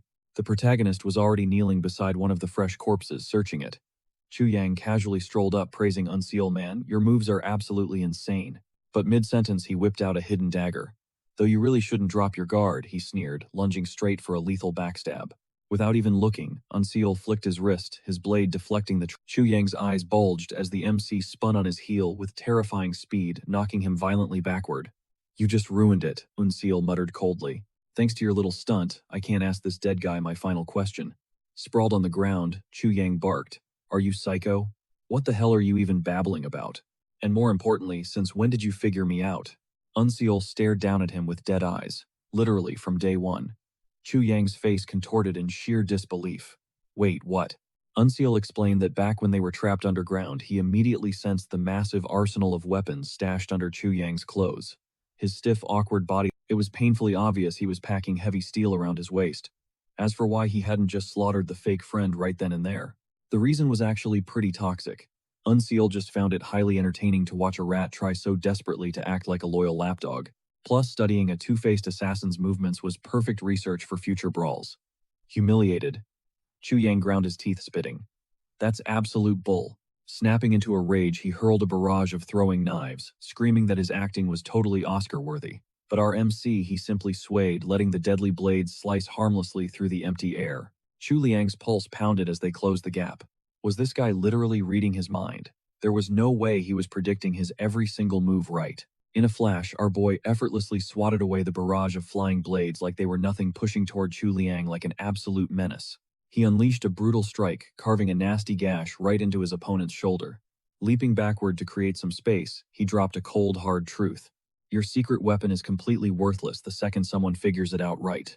Boiling with pure rage, Chu Liang shot him a death glare and charged straight in with a deafening roar. But the MC just blurred right past him, unleashing a dizzying flurry of lethal slashes. A heartbeat later, Chu Liang's body crashed heavily into the dirt, completely lifeless. Exhaling slowly, our protagonist closed his eyes and slickly sheathed his blade with a sharp click. Staring down at the captured dagger in his grip, he had to admit that clash was intensely close. If he hadn't spotted that sneaky concealed blade right at the last second, he genuinely could have been packed up right then and there. Glancing back over his shoulder, he watched the final spark of life completely fade from his enemy's eyes. And true to form, his expression was painted with an... Staring into the bloody aftermath, he pivoted, lost in thought. But this time, something felt entirely off. He crouched beside a bleeding student. The memory of that looming silhouette flashed in his mind, making him wonder what would it actually feel like when his vengeance was finally complete. Once he slaughtered his way to the end, could he still smile with that same chilling calm? Shaking the thought, he snatched up his blade and stalked off into the shadows. High above, a monstrous voice rumbled. "Is that our boy? Slaughtering trained assassins using nothing but the Huawu sect's trash-tier basic sword forms. Now that is insanely impressive. Still, the odds are completely stacked against him. If he doesn't seriously level up right now, surviving this hellscape is going to be impossible." Cut to day 2. Our MC was sprinting for his life as a massive mob of disciples ruthlessly chased him down. "Don't lose him. He's totally isolated. Do not let that rat escape." A disciple cracked a razor-sharp whip at his skull, but the MC aggressively sidestepped, dodging the lethal strike. A barrage of brutal lashes rained down. One vicious strike ripped straight across his spine, tearing flesh. He gritted his teeth against the searing pain and glanced back, realizing these hounds weren't backing off. If he kept playing this exhausting game of cat and mouse, he'd be dead in minutes. He desperately needed a big brain play. Meanwhile, high atop the jagged mountain peak, Hayok Ryon demanded a status update. Jinguk hovered just behind him, reporting that out of the initial 86 targets, only 41 were still breathing. Hayok Ryon dragged a hand down his face, scoffing. Only 41 left after just 3 days. Back in the trenches, the MC violently parried another deadly strike. as Hyokrion smirked. That means we've successfully weeded out the trash. Only the absolute monsters are left. Time to see what they're actually made of. Bring me the map. Jinguk unrolled the parchment with a crisp snap. Right away, sir. Down below, a whip coiled like a viper as an arrogant student flashed a wicked grin. Gotcha, you little rat, but instantly the MC simply ditched his blade and hauled ass in the total opposite direction. The mob raged. Coward, he's bolting again, the MC scowled, doing the math in his head. With his current trash stats and 0 range, fighting a whip squad out in the open was straight up suicide. He needed a tight corner. Back at the peak, Hayok Ryan stabbed a finger at the map. Lock down this entire grid. He pointed toward an isolated mansion, completely choked by dead trees, issuing a dark command. Unleash the specters straight into the Huawu combat hall. Simultaneously, the MC vaulted up the rotting stone steps, diving deep into that exact cursed structure. The frenzied mob chased right on his heels, tracking his fresh blood spatters across the floorboards. They stormed the darkness. Is he seriously cowering in here? A cornered rat is still just a rat. You can run, but you absolutely cannot hide. Instantly, the MC melted out of the shadows right behind them, launching a lethal ambush. The target barely sidestepped the steel, screaming, "You absolute moron, did you really think a cheap jump scare would work on us?" A flurry of bladed whips ripped through the cramped air. The MC weaved frantically, sparks flying as he desperately deflected the onslaught with his sword. One of the attackers gasped, completely stunned. How the hell is he predicting every single strike? In a flash, the MC slashed upward in a blinding arc, driving his blade straight through a disciple's throat. Blood sprayed as the others. The closest student cocked his arm back for a brutal lash but suddenly froze, scanning the cramped walls as realization hit. This space is way too tight. The MC didn't hesitate, spinning his blood-soaked blade into the next guy's chest. The last surviving grunt trembled. This psycho. He dragged us in here on purpose. A cold smirk crossed the MC's face. He knew exactly what he was doing. Inside this suffocating hallway, the White Horse Squad's long-range whips were basically useless. Their striking power was totally nerfed, and predicting the trajectory of their crippled attacks became child's play. Plus, in a purely one-on-one fistfight, these guys were utter garbage. If he just picked them off one by one, securing the win was guaranteed.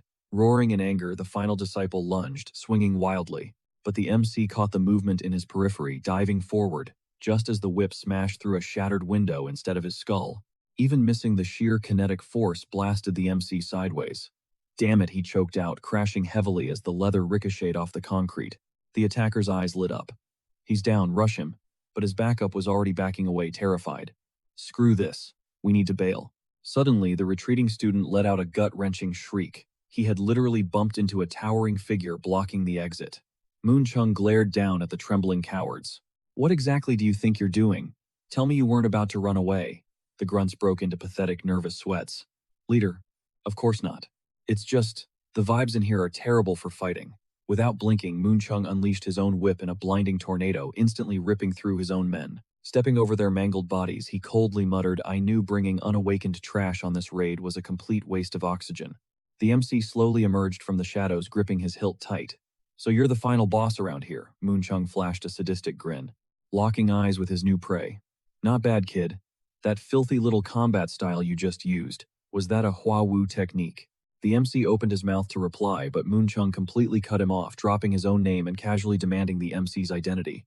Irritated, the MC tried again. "Listen, But Moonchung just burst into maniacal laughter, aggressively silencing him again. "Actually, forget it. I don't give a damn about the name of a corpse."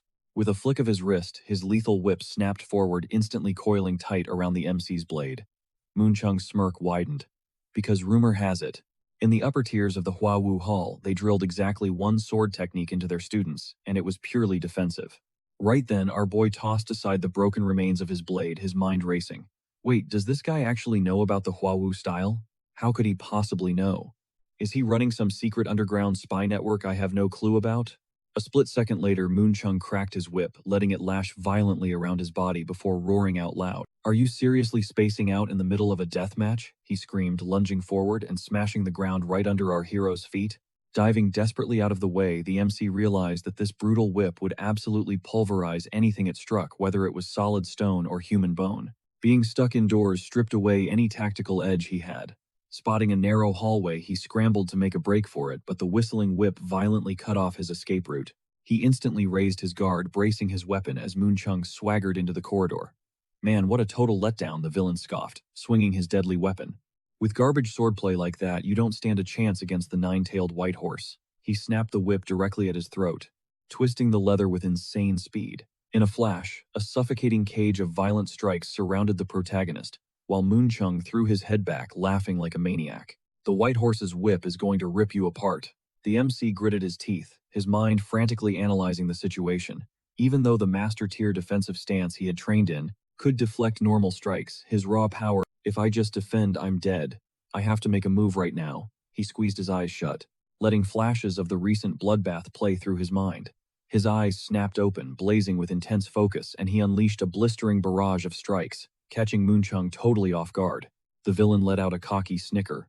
Are you seriously dragging out your own execution? That pathetic little dance won't save you. But the insult barely left his lips before his dreaded weapon dropped dead to the floor. In a blinding flash, our MC erupted forward with the ultimate lightning strike technique.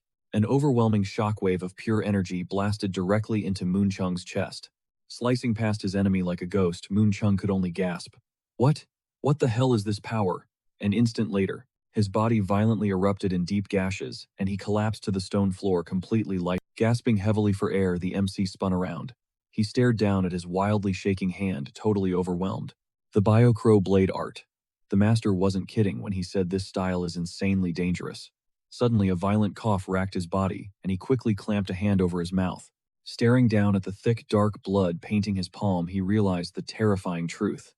This is without a doubt the most lethal move I can pull off at my current rank, but there's no way I can spam this without destroying my own body. Still, he survived by the skin of his teeth, but he had burned way too much time on this fight. The boundaries of the Forbidden Zone were shifting rapidly, meaning he had to get out fast. Just then, a bone-chilling aura washed over him. He whipped his head around, his heart dropping into his stomach. No way. Why the hell is he here? Right in front of him. A literal phantom was locking eyes with him. Cold sweat dripped down his face. Why is a phantom roaming around here? Did this entire sector actually morph into a death zone while I was busy fighting? But retreating without a fight wasn't in his DNA. If he could just step past the invisible barrier. Taking a cautious step forward, he lowered his center of gravity, ready to strike. Perfect, he muttered internally. It's not aggroing. I can just slip away. Mustering his courage, he dashed right past the eerie entity.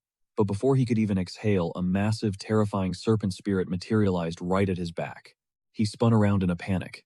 In a flash, he envisioned his own head being cleanly sliced right off his neck.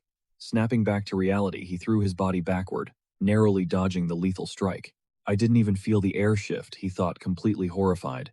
If I hadn't instinctively triggered the beast path technique, I'd be a headless corpse right now. Sticking the landing, he scrambled upright and tightly gripped his blade. I completely misread it. That chill vibe was a total trap. The moment he crossed the boundary line, this monster was programmed to execute him. Suddenly, a memory flashed through his mind, Saul raising a single finger, explaining the brutal laws of nature. When apex predators hunt wild game, the prey might be incredibly fast, yet the hunter always lands the kill. Do you understand why? Back then, our hero confidently guessed. Is it because panicked animals always run in predictable zigzag patterns? Saul nodded slowly. Exactly. That erratic movement makes them tricky targets. But a true alpha predator is a master of the hunt. They don't just chase blindly.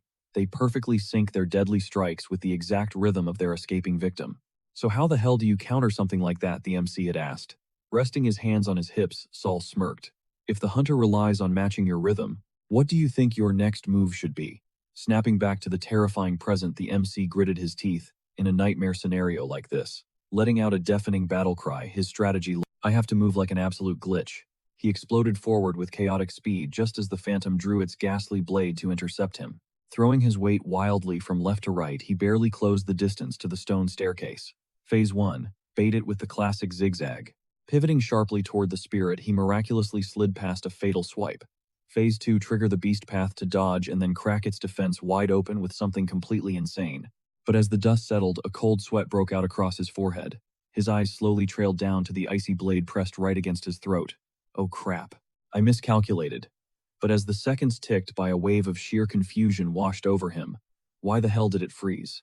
Did he actually cross out of the death zone right then? The phantom just stood there, burning its dead, empty eyes into his soul. Swallowing hard, he realized the bitter truth when facing a monster like this, running for his life. Completely outclassed, he had zero options left. He bolted in the opposite direction, his mind racing. Now that is a genuine master times, he realized, making his own skills look like absolute garbage. After putting some serious distance between them, our guy skidded to a halt, gasping for air as he stared down at his trembling hands. Going toe-to-toe with that ghost gave him a brutal reality check. The sheer power of top-tier fighters operates on a whole different dimension. That meant the absolute monster who murdered his grandpa had to be packing that same terrifying strength. If he wanted payback, he had to shatter his own limits.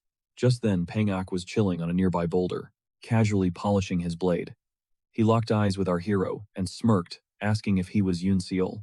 He'd been hunting him down for a minute now, ever since catching wind that he'd mastered the beast's path. The MC glared back, his brain clicking into gear. Wait, that voice. Could this dude actually be tangled up in the intel network? He was definitely the guy rocking the rope dart earlier. Pangak just scoffed, sneering that a dead man didn't need to know his name. He whipped his weapon around, charged in like a freight train, and roared, "Take this!" But right as it hit, the MC flawlessly sidestepped.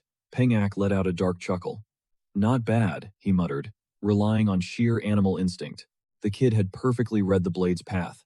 Just as Pangak suspected, he was definitely a prime candidate.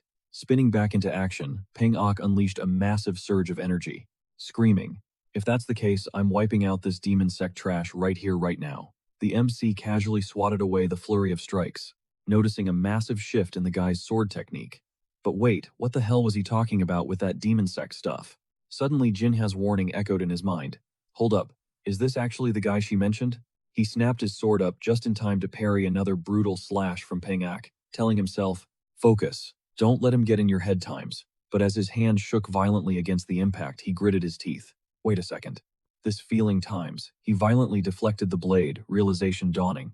What is this weird magnetic pull times? A flash of memory hit him, an image of his late grandfather examining a corpse, pressing his hand against the cold skin. The old man had diagnosed that the victim was slaughtered by the legendary five-tiger severing gate blade. Young him had asked, "How can you tell, Grandpa?" The old man had inspected his own hand, explaining, "There isn't a single scratch on the outside, but his skeleton is completely pulverized." That is the signature of the five-tiger technique. Lethal internal energy floods the victim's body every single time their weapons clash.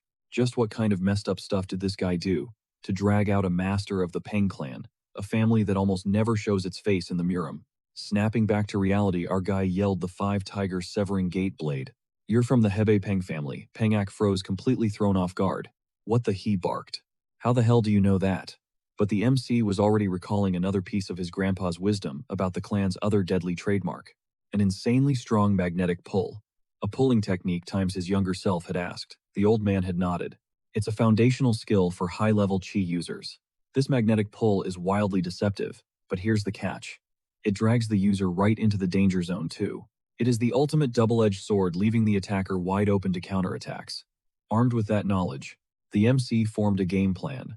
If I ride his own magnetic force, I can drive my blade straight into him times. He launched himself forward, prompting Pangak to roar. "Fine, let's do formal introductions. I am Pangak of the Hebe clan, and in the name of my family, I'm going to exterminate every last piece." Just as Pang charged, our hero slammed his weapon down in front of him. Pangak flinched. "What the? Did he just jam his sword into the dirt times?" Pang swung wildly at empty air as the MC vaulted to the side in a blur of motion, delivering a savage kick right into the older man's ribs before flipping backward. Pangak grabbed his bruised side, wincing in pain. Ripping his sword free from the earth, the MC smirked. Hell yeah, it actually worked times. But a second later, Pangak still gripping his ribs. "Spat, you little demon rat. Fighting dirty, huh?" The MC kept his guard up. Sure, he'd landed a solid hit, but it barely even scratched the guy. Makes sense times, he reasoned. This dude's body is built like a literal tank. After decades of brutal conditioning, still, he had officially found a loophole in the guy's defenses. Sojin's advice echoed in his ears, the art of the delayed strike. The exact millisecond you clash with the enemy, true speed means reacting just a fraction of a second faster times. Dropping low into a combat stance, the MC plotted his next move. If I hijack his magnetic pull and reverse it, I can accelerate my own strike times. Right on cue, his opponent let out a feral war cry and lunged. Instead of fighting the overwhelming gravity pulling him in, our guy rode the momentum, driving his blade dead center into the vortex, twisting his wrist at the absolute last microsecond. In a flash of steel, he redirected his blade right at Pangak's throat. The older master's eyes bulged out of his skull as the razor-sharp edge snipped off a few strands of his hair, whistling right past his ear. He gasped for air, springing backward in sheer panic. What the hell just happened? Times he panicked. Did this punk just weaponize my own technique against me? His brow furrowed in disbelief. No freaking way.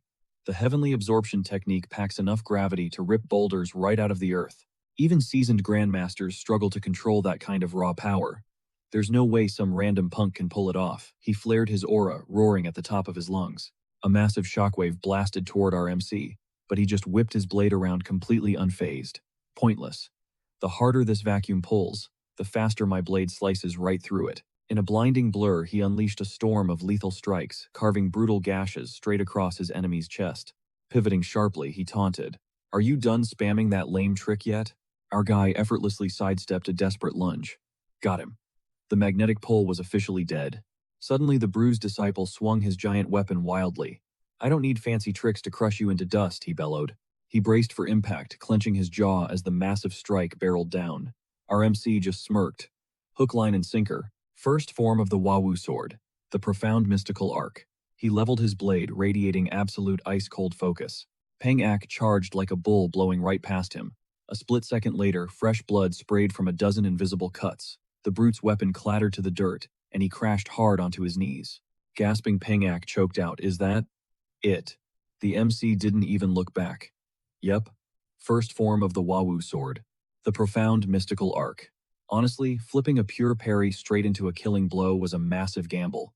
By converting that defensive shield into a lethal strike, coughing up blood, Peng Ak muttered, "Never in a million years did I think someone would flip." "Hold up. You're just gonna walk away," the MC glanced over his shoulder. "We run in completely different leagues." Peng Ak blinked, completely stunned. Then a weak chuckle escaped his lips. "Man, even in this absolute hellhole, monsters like you exist. Wild stuff. Let's literally never cross paths again." With that, our MC vanished into the shadows. Left alone, Peng Ak collapsed entirely, his lungs burning. Suddenly, a cold chill crept up his spine. "You here to finish off a washed-up extra like me?" he rasped. A phantom-like assassin materialized from the gloom. Slowly drawing his steel, he whispered, "Peng Ak, pride of the Hebei sect's Peng clan. For a righteous pretty boy, you were surprisingly useful. What a damn shame." Peng Ak just closed his eyes, a bitter grin spreading across his face. "So, you guys knew my secret this whole time," the assassin sneered. "You really slept on the demonic palace's intel network. Rest in peace." One clean strike and the burly disciple was gone. Cut to Jinya, sprinting frantically through the forest lungs, screaming for oxygen. He slumped against a massive oak, ripping a venomous dart out of his bicep. Out of nowhere, a smirking rival stepped out of the brush. "Tough break, Jinya." Jinya's face contorted in rage. Right on cue, a whole squad of lackeys filtered out of the tree line, backing him up. The ringleader laughed. "Looks like we bagged a rare trophy deep inside the hellish Blood Fortress Mountains. Still trying to run without the antidote. Bro, you're a walking corpse anyway." Jinya cursed internally. Damn it. Since when did this place crawl with top-tier poison masters? Man flying solo is seriously blowing up in my face. One of the punks stepped up, mocking him. "Why don't you try swinging with your left hand? You might be a prodigy. But if your right arm is totally cooked, you can't just swap styles like a video game." The guy smirked. "Just tap out, man. It's over." In a flash, the squad lunged, unleashing a volley of throwing stars that tore fresh crimson streaks across Jinha's shoulder. He winced, his vision blurring. Crap. Tagged by another toxic barb. If I don't pop an antidote within one key cycle, nah, I'm literally dead meat times. Suddenly his eyes bugged out. The cocky squad froze, staring in absolute horror at their buddy. The guy had dropped dead in the dirt. Panic erupted. "Who the hell did that? We've got an ambush." Right on cue, our MC dropped from the canopy like a grim reaper. They barely had time to spin around before he became an absolute blur, weaving through the squad and dropping bodies left and right. Jinha just stared, completely mind-blown. "Yo, time out, wait." Jinha frantically threw his hands up, kicking his own sword away into the grass. "I'm not a threat." He watched in shock as our guy crouched over a twitching corpse, looting a small glass bottle from the dead guy's robes. Bingo. Got the cure. Clearing out the rest of these hellish bloodsack scrubs is going to be a total cakewalk now. Securing the bag, the MC turned his back to leave. Gripping his rotting arm, Jinha screamed, "Wait, don't leave me here." The protagonist paused, tossing a bored look over his shoulder. "What do you want?" Jinha gritted his teeth. "I'm pumped full of venom, man. I've got less than half a Kai cycle before this toxic crap melts my nervous system." The MC just stared at him with zero empathy. Bro, I think you're severely confused about my vibe right now, our guy deadpanned. I'm here to slaughter literally everyone, you included. Honestly, the only reason I haven't sliced your head off yet is because you're already dying. Why waste the energy? Jinha stared at the ground, utterly defeated. You're, uh, not wrong. Even if you toss me the cure, I'm basically dead weight. I'm just another mob character to you. But hear me out, he pounded his chest, eyes blazing with desperation. Cure me right now, and I swear absolute loyalty to you. The MC tilted his head, genuinely baffled. Why would I ever need a sidekick? Jinha smirked weakly. Because there's only 20 targets left on the board. Every other disciple had already clicked up. No matter how insanely overpowered he was soloing, this massive mob was basically a death sentence.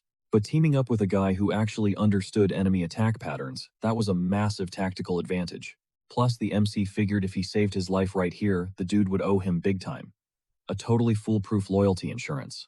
From what he had seen, the guy was a massive lone wolf with a massive ego, but definitely not the type to stab you in the back. So what are the terms? Jinha demanded. The MC kept it simple. We watch each other's backs until we are the final two standing. No friendly fire allowed. Sweating bullets, Jinha nervously darted his eyes between the MC and the mysterious glass vial. With a slick flick of his wrist, the MC tossed the bottle over. Jinha snatched it out of the air, shooting him a quick nod of gratitude. Without hesitating, he splashed the liquid straight over his bleeding hand. Suddenly, the MC's gaze snapped to the horizon, his instincts screaming. That deafening rumble. Did another red zone just spawn? He whipped around to his new partner. We need to bounce. Now. Jinha was totally confused. Wait, why isn't this area locked down yet? The MC fired back. Use your brain. Almost the entire map is already sealed off. If another boundary drops, we are completely boxed in. But his warning came a second too late. In a flash, a massive swarm of hostile disciples completely surrounded. Every surviving player is getting funneled right to this exact spot, the MC realized. Damn it, they were totally out of time. Scanning the violent crowd, his eyes locked onto one specific enemy. This dude gave off a completely different, terrifying aura. The enemy swordsman casually gripped his hilt, smirking. What, are we seriously just waiting for someone to make the first move? Let's just wipe these two off the map right now. Right, Yunseol? One is an absolute master of the Nanyang Pavilion's beast style, and the other one, that is, Jinha. His blade work is actually top tier. Plus, he has basically been analyzing everyone else's combat moves. Do not sleep on this guy. So they ditched the massive alliances, and just formed an elite two-man squad. Just as I thought, the MC cursed internally. They have gathered heavy intel on us. The two newly minted allies locked eyes, communicating without a... Swiftly, Jinha slipped the vial straight up his sleeve. The MC's brain went into overdrive. Wait, is he actually planning to use that powdered antidote I just handed? Is that his massive brain play?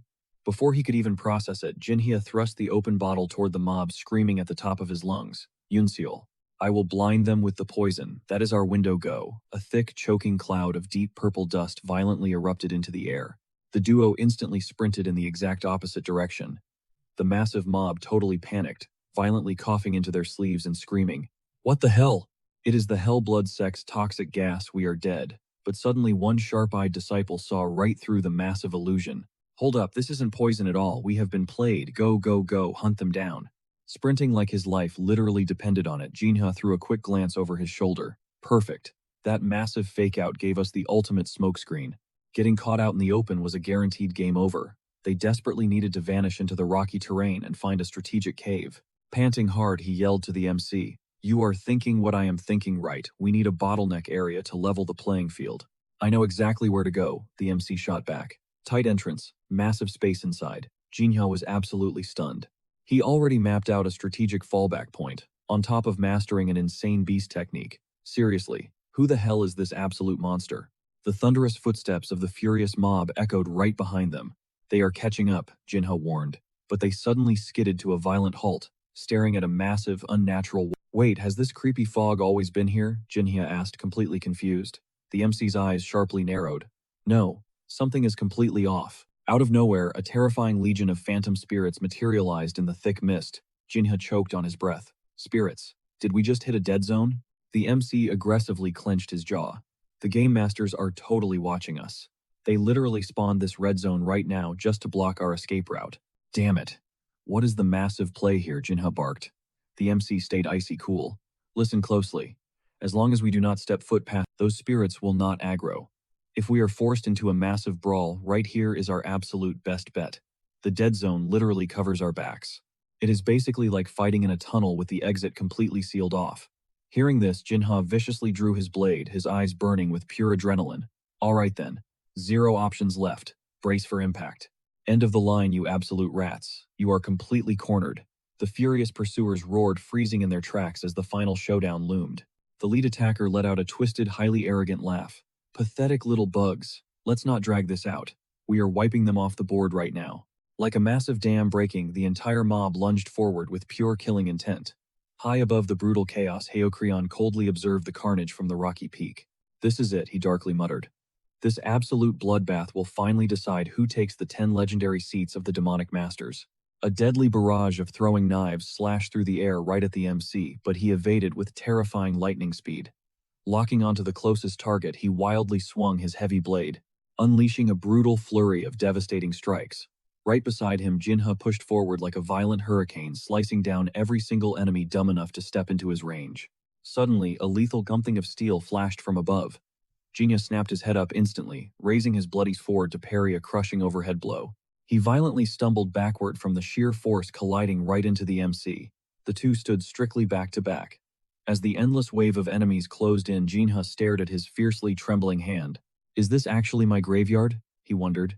Totally exhausted but fiercely defiant. Whatever. I left absolutely everything on the battlefield. Lungs burning, our boy braced himself. 0 regrets. Flashbacks of his grandpa hit him hard. I ain't dying in this dump. His eyes flared blood red, and with a blinding blur of steel, he sliced through 2 enemies simultaneously. He launched himself forward. Tearing up the dirt, he became a literal blender of blades, raining down relentless strikes. The surviving trainees freaked out. Is this guy insane? What the hell even is that form? Take him out before he slaughters us. As they swarmed him, Master Sao's voice echoed in his head. Times, ditch the textbook. Let your raw instincts take the wheel. He already had the lethal moves hardwired into his muscle memory, didn't he? In a split second, pure venom ignited in his eyes. He unleashed a hurricane of slashes, dropping a whole squad of attackers into the dirt like dead weight. Is this the legendary South Pavilion-style times, he wondered, adrenaline pumping? If so, maybe I've actually got this. Suddenly, he whipped his blade sideways, dead-stopping a massive incoming punch. Caught you, he smirked. But instantly a terrifying surge of aura blasted through him, and spiderweb cracks raced up his blade. A heartbeat later, the steel exploded into a million shimmering shards, and the sheer shockwave launched our MC backward like a ragdoll. Jinha panicked, screaming, "Unseal." The enemy disciple just scoffed. Such a pity. But bro is basically a corpse now. Jinha was frantic. No, get up, Unseal, move. Dazed Unseal winced and clutched his splitting skull. Jinha yelled, "We're in a forbidden zone, you can't stay down." Blinking away the blur, our boy glanced up only to freeze as a phantom drifted straight toward him. A ghostly hand reached out, reflecting dead in his eyes. Suddenly, Hyokrion roared from the sidelines, and the phantom's claws stopped inches from Unseal's face. As Master Sao materialized out of thin air, pressing cold steel against the spirit's throat, Unseal stared in shock. Master Sao. His vision faded to black and he totally collapsed. Hyokrion sprinted over, barking orders. Move. Get the mad doc down here right now before the kid actually flatlines. Jingak chased after him, losing his mind. Chief, if we abort the 3rd phase right now, cutting him off cold, Hyokrion snapped that the fallout was entirely on his shoulders. Shutting his eyes, the chief smiled to himself. I finally found it. That raw reaction time. That absolute killer instinct. That ironclad willpower.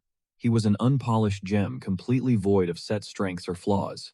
A legit prodigy destined for the supreme demon saint throne. Fast forward a bit, Elder Hua Wumyong was sitting across from the chief demanding answers. Slamming his fist on the table, he snapped.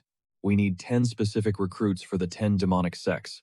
Plus, per the Beyond Pavilion boss's orders, 2 extras are supposed to act as the eyes and ears of the holy demon. 12 in total, that was the absolute quota. The Elder of the Demonic Path was practically fuming, and you just pulled the plug on the exam. Even with 2 spots left open, the higher-ups were guaranteed to rain hell on them for this.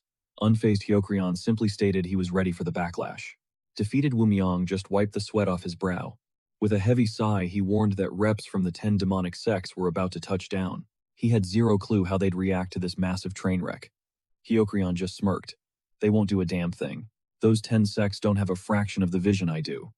Later on, our guy finally blinked awake. Groggily sitting up, he mumbled, "Where am I?"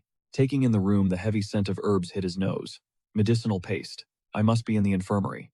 Glancing down at his torso, his jaw dropped. Wait, all my gashes are totally closed. Hell, even the deep grinding muscle tears from his brutal training sessions were wiped out.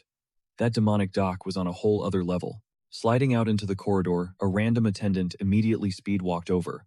Ah, you're finally awake, young master, the guy gestured for Unseal to follow. Heading down a massive spiral staircase. The MC stared in awe at a gigantic, chaotic hall packed with trainees and staff. Yo, what actually is this place? Welcome to the heart of hell, the guy proudly announced. Unseal peered out the massive window. The heart. Makes sense times, he thought. I definitely missed this spot while scouting the compound. Grabbing a seat, the attendant hovered nearby. Can I get you something to eat, sir? I can whip up whatever you're craving. Staring blankly at the scenery, Unseal just held up 2 fingers. Noodles. Get me 2 bowls. Soon enough, 2 steaming bowls hit the table. Gazing at them, a bittersweet memory of sharing a similar meal with his grandpa flooded his mind. Suddenly, Jinha dropped into the chair across from him, grinning. Damn, you must really love noodles to inhale 2 whole bowls. Unseal blinked, caught off guard. Jinha, what's the deal? Jinha shifted his gaze, shutting his eyes before muttering a genuine thanks for the rescue. If our boy hadn't stepped up during that brutal final clash, Jinha would be nothing but a ghost drifting through the afterlife. Our protagonist just tilted his head. Saved you. He casually mentioned he only slaughtered the enemy blocking his path. Jinha blinked. Hold up, you seriously don't know. After the 3rd trial wrapped up, only 12 of us were supposed to be left standing. But the head instructor literally hijacked the entire exam just to keep you breathing. Because of that insane stunt, 14 of us actually survived. So yeah, Jinha owed him his life and swallowed his pride to say thanks. It wasn't exactly in his nature to get all sappy. But clearly, our oblivious MC had no clue what. To be fair, the guy had been out cold for 4 straight days. Our hero furrowed his brows, swearing he had only been knocked out for 24 hours. Jinha just chuckled, pointing out that he survived purely because some crazy physician happened to be lurking around. A crazy physician, our MC wondered. Back in the day, this guy was worshipped as a god-tier healer, an absolute legend in medicine. But after failing to cure the love of his life, his mind totally snapped. Now, twisted and withered. Rumors claim he can snatch anyone from the jaws of death as long as their lungs are still, no matter how shredded their body is. So that's the psycho who stitched him up. A dark thought crossed our MC's mind. If only his grandpa had crossed paths with this miracle worker. Anyway, Jinha wasn't done. All this yapping had him starving, so grabbing some food was the top priority. He dropped a bomb, those hitmen they brawled with, pure elites, directly dispatched by the 10 demon schools. Apparently, the demonic top brass handpicks their next heirs based on this twisted performance review. Realization hit our MC like a truck. No wonder their combat moves completely dwarfed the instructors. Did Jinha have any idea why the head instructor risked everything to save him? Jinha shrugged, admitting he was dying to know too. It really looked like the instructor intentionally dragged our boy into the brutal war of the 10 demons. Maybe his martial arts faction had some secret ties to them, or perhaps they had history, but our MC just shook his head, instantly shutting that theory down. Zero connections. Well, that just makes this way weirder. Jinha sighed. The head instructor caught a massive punishment for going rogue. Word on the street was that he stepped down from his position, entirely plunging straight back into the demonic path. Our protagonist's mind raced. Nothing was adding up. Why would a total stranger tank absolute ruin and severe backlash? Just to pull him from the brink of death. Suddenly, a heavy gong echoed through the room. Jinha pushed away from the table, locking eyes with him. It's time. We gotta move. That chilling noise was a direct summons for anyone still surviving this hellscape. The heavy hitters from the Supreme Council of the 10 Demon Schools had finally touched down. Moments later, the remaining trainees packed into the grand hall as several imposing figures strutted forward. Our MC narrowed his eyes, deeply unsettled by the dead silence. A massive crowd was moving, yet not a single footstep echoed against the floor. An absolute masterclass in stealth. Suddenly, the figures froze in their tracks. Bolsa stared deep into the crowd, his eyes calculating and cold. He leveled a finger straight at one of the trainees. Do you have what it takes to inherit the legacy of the Death Command School? This guy was the absolute boss of the Death Command faction, caught completely off guard. Yun Moon Ho, who was standing shoulder to shoulder with our hero, pointed a trembling finger at his own chest. Wait, you mean me? Bolsa smirked. Spot on, Moon Ho. Step up to the plate. He was basically demanding him to take the mantle of the Death Command School. The kid nervously shuffled forward, stammering that he was a pure sword main and hadn't touched a spear in his entire life. But the master just brushed him off. He insisted Moonho was genetically engineered to wield the Death Command spear. His entire physique and raw talent screamed spearman. No wonder he was aggressively mediocre at swordplay despite having absolute tank-level durability and insane bone structure. The master jabbed a finger into Moonho's chest, then whipped around with absolute authority. If you get it, fall in line. Moonho scrambled after him, yelling a frantic confirmation. Just as the dust settled, the big boss of the Bloodforge Castle of 10,000 Poisons, the infamous Venerable Chalk Yakon, to let out a chilling chuckle announcing it was his time to draft. As he dropped his name, panic rippled through the trainees. This dude was a legendary toxin specialist, capable of melting every living soul within a 30 jang radius, with a simple flick of his wrist. Slowly, he extended a gnarly hand and called out, Jinha, ready to claim your throne as the heir to the Bloodforge Castle. The entire hall snapped their necks toward Jinha, completely mind-blown. People had been hyping this kid up as a generational sword prodigy since day one, and now they wanted him in a faction dedicated to toxic warfare. Yakon smiled, dropping a heavy truth. The most lethal venom on Earth is actually a toxic heart. He casually exposed how way before the third trial kicked off. Jinha totally manipulated the battle hall girl into trying to slaughter the rest of the rookies, and when her little ambush crashed and burned, he coldly executed her just to bury the evidence. Instantly, Jinha snapped, screaming that the whole bloodbath was her master plan, and she was the one gunning for his head in the first place. Calling it a cold-blooded murder was a massive stretch, but Yakon just closed his eyes, grinning. He wasn't judging the kid at all. Actually, the sheer fact that Jinha could casually toss away human lives to get what he wanted, that proved his soul was already pure poison. The toxic techniques of the Bloodforge Castle fit him perfectly. Honestly, you had to respect it. Sure, the guy probably thought he was some blade-wielding prodigy, but wielding a sharp piece of steel didn't give him the right to look down on the entire Muram. Only absolute legends could dominate the martial world with just a sword. Reaching out, he stated flatly that his true genius lay in venom, not swordsmanship. Hearing this, Jin shot him a sidelong glance, his mind racing. Absolute legends. The guy claimed he only picked up a blade back at the 10th Palace tournament. Yet his combat prowess rivaled Jin's own skills. Skills he had spent an agonizing 10 years perfecting. Gripping his fist tight, he announced he was rolling with the Bloodforged Castle. With that settled, they headed straight for the exit. Yakin ordered the boy to fall in line. That's when the undisputed heavy hitter, the ultimate demonic sword of the Rain Flame clan, Wei Yakin, stepped up to the plate. The moment he dropped, his name panic rippled through the trainees. Wait, the direct apprentice of the former Rain Flame clan master. The literal demonic sword in the flesh. Who on earth? Everyone was silently praying, please pick me. Then his heavy gaze locked onto the MC. You're Yoon Seol, aren't you? Both the clan leader and Elder Dan have been hyping you up non-stop. I hear you even inherited the boss's ultimate technique, the Jongro Musan. Isn't that right? Yoon Seol gave a slow nod. Spinning on his heel, the master smirked, stating he was expecting big things from him. Our clan's arts are insanely deep. You better grind hard and master them. But right then, Yoon Seol dropped a bomb. I am passing on your offer. I am not joining the Rain Flame clan. Yakin's eyes went wide with disbelief. Excuse me, what did you just spit out? A terrifying wave of bloodlust exploded from him as he whipped around, roaring. You have the audacity to reject the main branch. The sheer pressure slammed Yoon Seol straight to his knees. Gritting his teeth through the crushing gravity, the MC forced out. I was told declining was an option. Yakin snarled. Reject the main branch, just to crawl to some other faction. Where the hell do you think you're going? Yoon Seol stared right back. The Nanyang Pavilion. Huang exploded in pure rage. The Nanyang Pavilion. Really? Out of all places you pick that rundown trash heap. You dare disrespect the main school like this? Yoon Seol was struggling to breathe. Just standing in the guy's raw aura felt like his bones were being crushed to dust. So this is the terrifying power of the greatest demonic sword. Suddenly, Sao stepped right into the line of fire, shielding the MC. Yoon Seol looked up totally stunned. The demonic sword practically foamed at the mouth, shrieking, "A nobody vice pavilion leader thinks he can stand in my way." The surrounding trainees were watching in absolute shock. Is he seriously about to unsheath his weapon against the demonic sword? Is the guy suicidal? Yoon Seol barely managed to whisper. Master Sao? The furious master sneered, are you really acting this cocky? Do you honestly think being buddy-buddy with the clan head is going to save your life right now? Sao realized that if this psycho went full berserk, the collateral damage would instantly wipe out the other recruits. He had to shut this down fast. A split second later, the demonic sword grabbed his hilt. But before all hell broke loose, a smooth voice echoed. Well, well, well. The tension in the air was suffocating. A man casually strolled out from the crowd, flashing an easy smile, and suggested they chill out before things got messy. It was Dan Sion, the head honcho of the Nanyang Pavilion. Still grinning, he asked if they could just drop it as a personal favor to him. One of the female elders chimed in. Look, the Nanyang Pavilion is required to draft at least one rookie anyway, right? Huang finally backed off, his face twisted in a bitter scowl.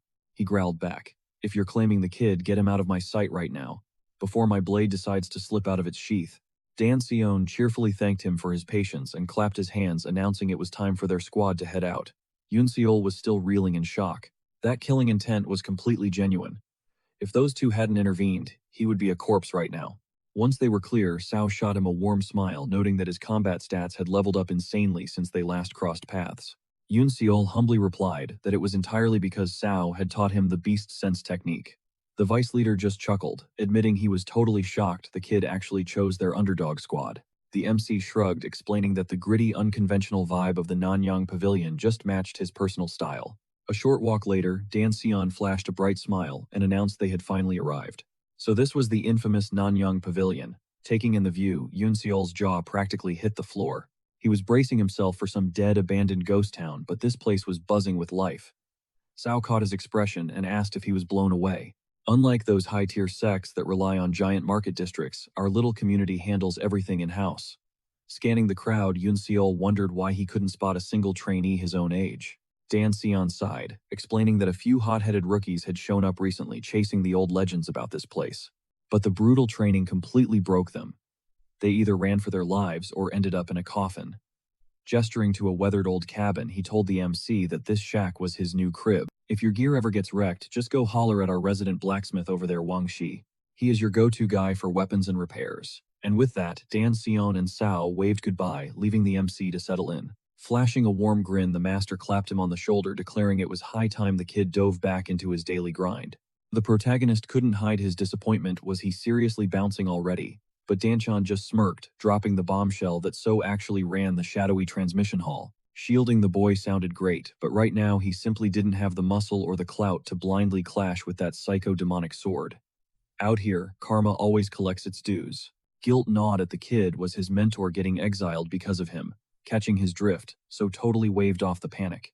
He called it a mere slap on the wrist, promising a quick return and warning the boy not even to dream about slacking on his reps. He swore he'd randomly pop in to inspect the boy's gains. Swallowing a lump in his throat, our hero begged him to stay safe out there. Suddenly, Danchan's booming voice shattered the emotional vibe, hitting him with a brutal reality check. He still wasn't a legit member of the Nanyang Pavilion. Sure, he just inherited the legendary demon's core, but that didn't earn him an automatic VIP pass. In this cutthroat crew, the weak would get completely filtered out. Fired up, the MC looked so dead in the eye, asking if maxing out his stats would let him skip the tedious red tape and claim his spot as a true disciple. Danchan erupted into a booming laugh, nodding hard. He made it clear they absolutely despised annoying formalities and cringy initiation rituals. Every single fighter here repped the pavilion's brand, meaning nobody gave a damn about fake speeches or sworn loyalty oaths. Bottom line, the kid needed to catch extreme tunnel vision, just grinding his martial arts and skyrocketing his power levels. He needed to get ridiculously stacked, strong enough to force everyone to respect him as a Nanyang heavyweight. While every elite in this camp could technically coach him, unlocking their secrets totally depended on their mood. Fast forward a bit, and our guy was already scaling the brutal cliffs of Ironstaff Peak. His muscles burning as he realized the summit was finally within spitting distance. His mind flashed back to Danchan's strict orders about conquering this exact mountain. Supposedly, an absolute beast of a master was chilling up there, ready to drop the ultimate. Internal cultivation hacks. Dripping with sweat, the MC dragged himself over the final ledge, only to find the stoic monk already posted up waiting for him. Gumgong, the legendary guru, locked eyes with him and muttered, "So this is the hyped-up rookie drafted to carry the Nanyang Pavilion's demonic core." Caught off guard, our boy respectfully cupped his hands and confirmed the rumors. The old master noted, he had dragged himself up here to unlock top-tier internal cultivation. The kid clearly had some baseline mana, but he was starving to break into the god-tier realms. The monk narrowed his eyes, the sheer aura leaking off the boy's frame totally shattered the profile of a clueless noob. That kind of heavy spiritual pressure, that required hardcore, relentless grinding since childhood, absolutely baffled. The protagonist fired back that he had literally spent his entire life scrubbing corpses in a morgue, totally blind to any fancy internal martial arts. Closing the distance, the intense guru declared that this left only two wild scenarios. Either this kid was the most cracked scammer alive, or he had somehow downloaded a legendary cultivation manual in his sleep. Panicking a little, The boy swore on his life he wasn't capping, practically begging the master to scan his body and see the truth. Snatching the kid's wrist with an iron grip, the monk threatened to completely shatter all the dormant energy inside his veins. Without blinking, the MC gave a dead serious nod. But the second the guru pulsed his own energy, pure shock rocked his face. The kid's spiritual vessel wasn't just full, it was ridiculously overloaded with chi. Yet it was completely dead in the water. No flow, no circulation. The boy had basically been hoarding massive chunks of aura in his dantian like a glitch, completely unable to trigger it. In the cutthroat world of martial arts, pulling that off without exploding was straight up impossible. Gripping the boy's arm tight enough to bruise, he demanded to know. Who the hell dropped this insanely broken energy farming method on him? Totally lost, the kid blinked and asked what he was even talking about. A secret hack for stacking internal energy. The old master pressed harder, asking if anyone had ever drilled him on zeroing out his headspace, or locking down his oxygen flow back in the day. The light bulb finally clicked, and the boy admitted his grandpa used to make him practice this super weird breathing rhythm. Instantly, the master ordered him to flex it right then and there. Dropping into the zone, our guy locked in, and instantly started sucking up ambient chi. The monk's jaw practically hit the dirt. He realized this absolute madman was cycling his energy, while casually standing upright. If he could pull that off, it meant he had passive EXP gain running in literally. Plus, the rhythm itself was freakishly unorthodox. The master interrogated him again. Did his grandpa seriously pass this down? Nodding, the kid revealed that, whenever they role-played as corpses to survive, his old man claimed, this trick lets you breathe totally fine while trapped inside a sealed coffin. Mind blown, Gumgong explained that this wasn't some basic survival trick. It was actually a god-tier exploit for siphoning raw energy straight into the Dantian core, forging an insanely dense pool of power. He dropped the lore. This legendary cheat code was known as the primal breathing and energy circulation art. It was built completely different from standard internal arts, which normally just let a fighter weaponize the energy they've already stored. The crazy part, the kid's core had already stockpiled a massive battery of pure power equal to what a hardcore martial artist would grind out over 10 brutal years of sweat and blood. Sweating, the master demanded his grandpa's actual name. Without missing a beat, the protagonist dropped the bomb. His family name was Bu. The name dropped was Chong Yang. The monk narrowed his eyes. In the entire sprawling underworld of martial artists, only one absolute legend rocked that We are talking about the former second-in-command of a ruthless demonic sect. The guy was universally feared as the ultimate grandmaster of the cursed blade, Chong Yang, the wielder of the seven-branched demon saber. The protagonist's mind totally blue-screened. Was his own grandpa seriously a top-tier villain in a shadow syndicate? No way, that made zero sense. If he was a big shot, why the hell was he spending his days washing unidentified corpses as a The monk rubbed his chin, dropping another bombshell. That breathing technique our boy had perfectly mastered. It was actually a top-secret manual straight from the Shaolin Temple. Our boy was absolutely floored. He was casually wielding a forbidden technique from the elite Orthodox plot twist. His grandpa started out as an Orthodox powerhouse. If the demonic sect ever sniffed out this massive betrayal, our guy would be breathing his last breath. Forget about surviving this tournament, he would be hunted down. Hyolgang just flashed a knowing smirk, totally unfazed by the risk. The Dark Faction's intel network was completely cracked. They had definitely dug through his entire family tree and exposed every skeleton in his Sure, they were clueless about this specific hidden art, but the monk had one mission: pass down his core technique and clear his massive debt to the Nanyang Pavilion. Honestly, the monk could not care less if his new student pulled his raw power from the righteous path or the darkest corners of the underworld. But he slammed down one unbreakable rule. Whatever insane technique he was about to reveal, it stayed between them, forever. If our boy leaked even a single syllable of this sacred text, the monk promised to personally wipe him off the map along with his entire crew. Without missing a beat, the protagonist locked his hands together in a silent nod of respect. Catching the vibe, the monk finally dropped his name, Hyolgang. Red flags instantly went up in the kid's mind. Why on earth did a supposed holy man have the word blood slapped right into it? The master locked eyes with him and hit him with a pop quiz. Did he actually grasp what separated righteous energy from dark arts? The Orthodox playbook is all about harmony. It gently tunes the body's natural aura, letting power flow like a calm river. We are talking smooth energy circulation and that exact deep breathing rhythm the monk called out earlier. But the dark path, those guys are completely unhinged. They will literally cross any line to siphon raw explosive power as fast as humanly possible. This reckless strategy hands them a massive god-tier power spike right out of the gate.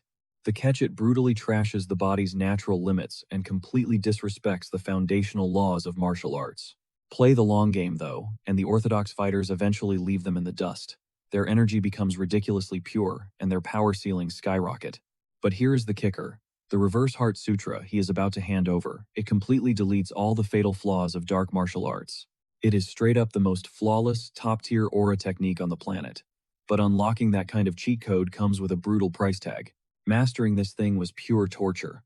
The monk literally gnawed off and swallowed his own fingers just to survive the blinding agony.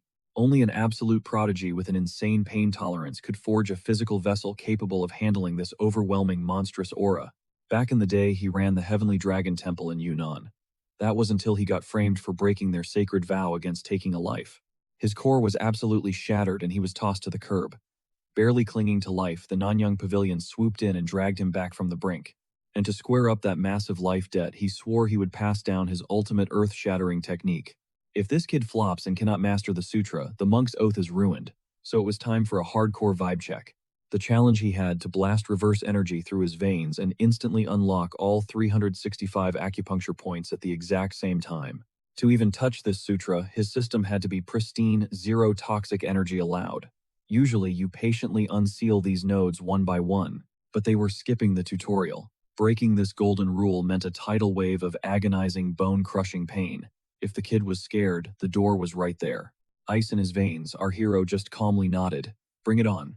Hyolgong flashed a feral grin and shouted, praying the kid would not instantly regret this. Boom! A blinding flash of pure holy aura flooded the boy's veins, immediately crashing into a massive spike of dark energy. The monk watched closely. Ripping open aura nodes usually feels like someone is slowly hacking away at your raw bones with a rusty blade. How long before this cocky kid completely snapped? But against all odds, the protagonist just stood there stone-faced and completely unbothered. The master was absolutely shook. Not a single scream. Not even a microscopic flinch, plus the sweat pouring off him from the detox process did not carry that nasty toxic stench. Minutes ticked by and the final node cracked open. Hyolgang beamed with sheer awe. This kid's core was completely spotless from day one. Total perfection. Bursting into a maniacal laugh, he demanded the boy's identity. The kid looked up. The name is Unseol. From that exact second, the legendary sutra was his to master. Fast forward 6 grueling months and his teacher was literally hurling massive boulders at his head. Unseol did not even bother turning around. He stood completely still, and when the giant rock slammed into his back, it just pulverized into dust. Not a single scratch on him. Hyolgang smirked, nodding in approval. The kid had officially cracked the first stage of the technique. It was insane to think about. What took the monk 3 agonizing years to learn, this absolute prodigy casually speedran in just 6 months. He had totally shattered. Best of all, he had flawlessly managed to spread that overwhelming, untamed true aura evenly throughout his entire body. The second he unlocked that breathing technique, his hidden potential absolutely exploded, skyrocketing his growth in practically no time at all. His physical limits completely shattered. The monk gave a grim nod, signaling it was time to push further, so our boy dropped straight into a deep meditation. Hitting the first tier was a total breeze thanks to the old man, but he was starving for more power. This legendary manual had 8 brutal stages. He swore to conquer at least the second tier before breaking out of this place. Boom! A massive shockwave of pure aura erupted from his core. Guan's jaw practically hit the floor. He was actually breaching stage 2.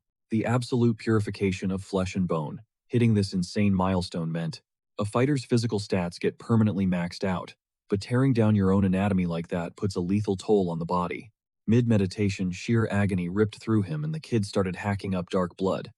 Guan immediately slammed both palms against his spine. Barking at him to shut out the noise and focus his damn mind, the monk panicked, realizing the kid's mortal shell was literally tearing apart, unable to cage this massive surge of raw energy. If this kept up, his internal organs would be totally shredded. Left with 0 options, the old man had to sacrifice his own pure life force. The monk desperately funneled his core essence into the boy, stabilizing him before collapsing face first into the dirt. Snapping awake, the MC frantically asked if he had just dumped his own life force into him. Why would you go that far? The monk just brushed it off, coughing, "Don't sweat it, kid. If you don't master this flawlessly, you'll never survive the outside world." The kid stared at him, realizing that beneath that savage, ruthless exterior, the old man was fiercely protective.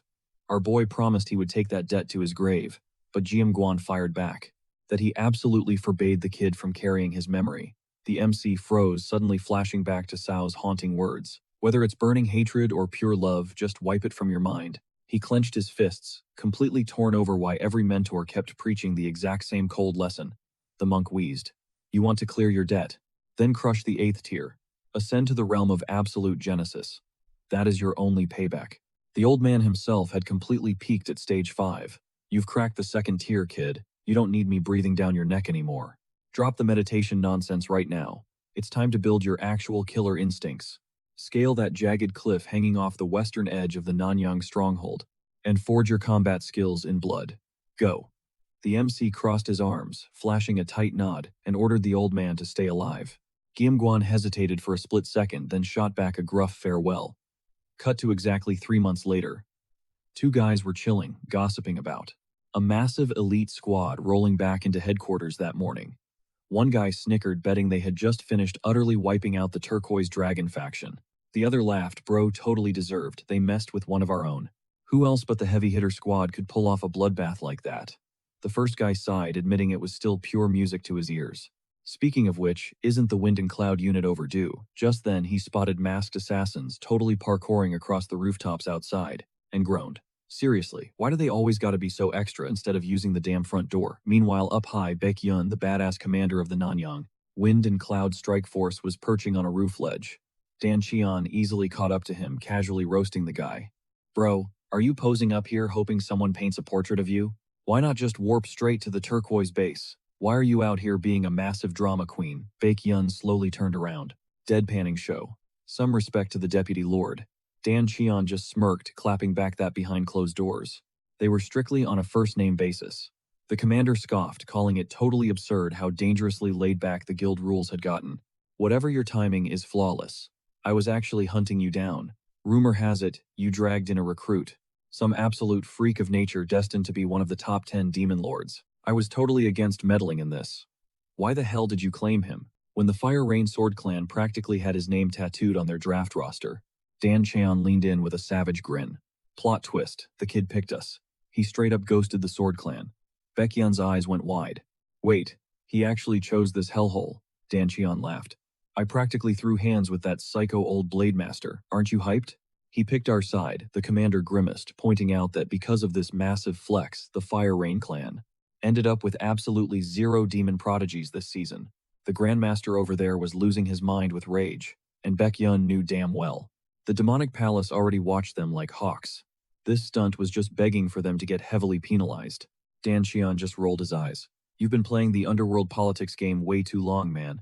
The entire point of the Nanyang Guild is grinding out untouchable combat gods, not kissing up to politicians. Baek-yun nervously rubbed his neck.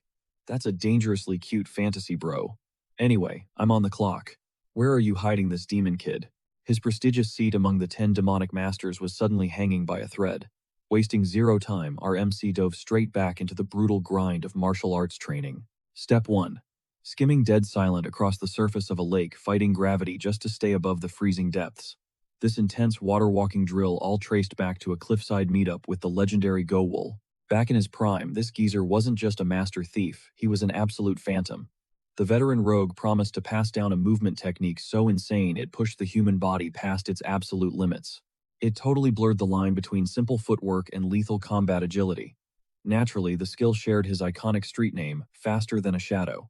But there was a massive catch. Every single disciple who tried mastering this forbidden art ended up permanently crippled. Their frail bones just couldn't handle the bone-crushing G-force of those ultra-fast shifts. Flash forward 30 days, and our MC absolutely shattered expectations.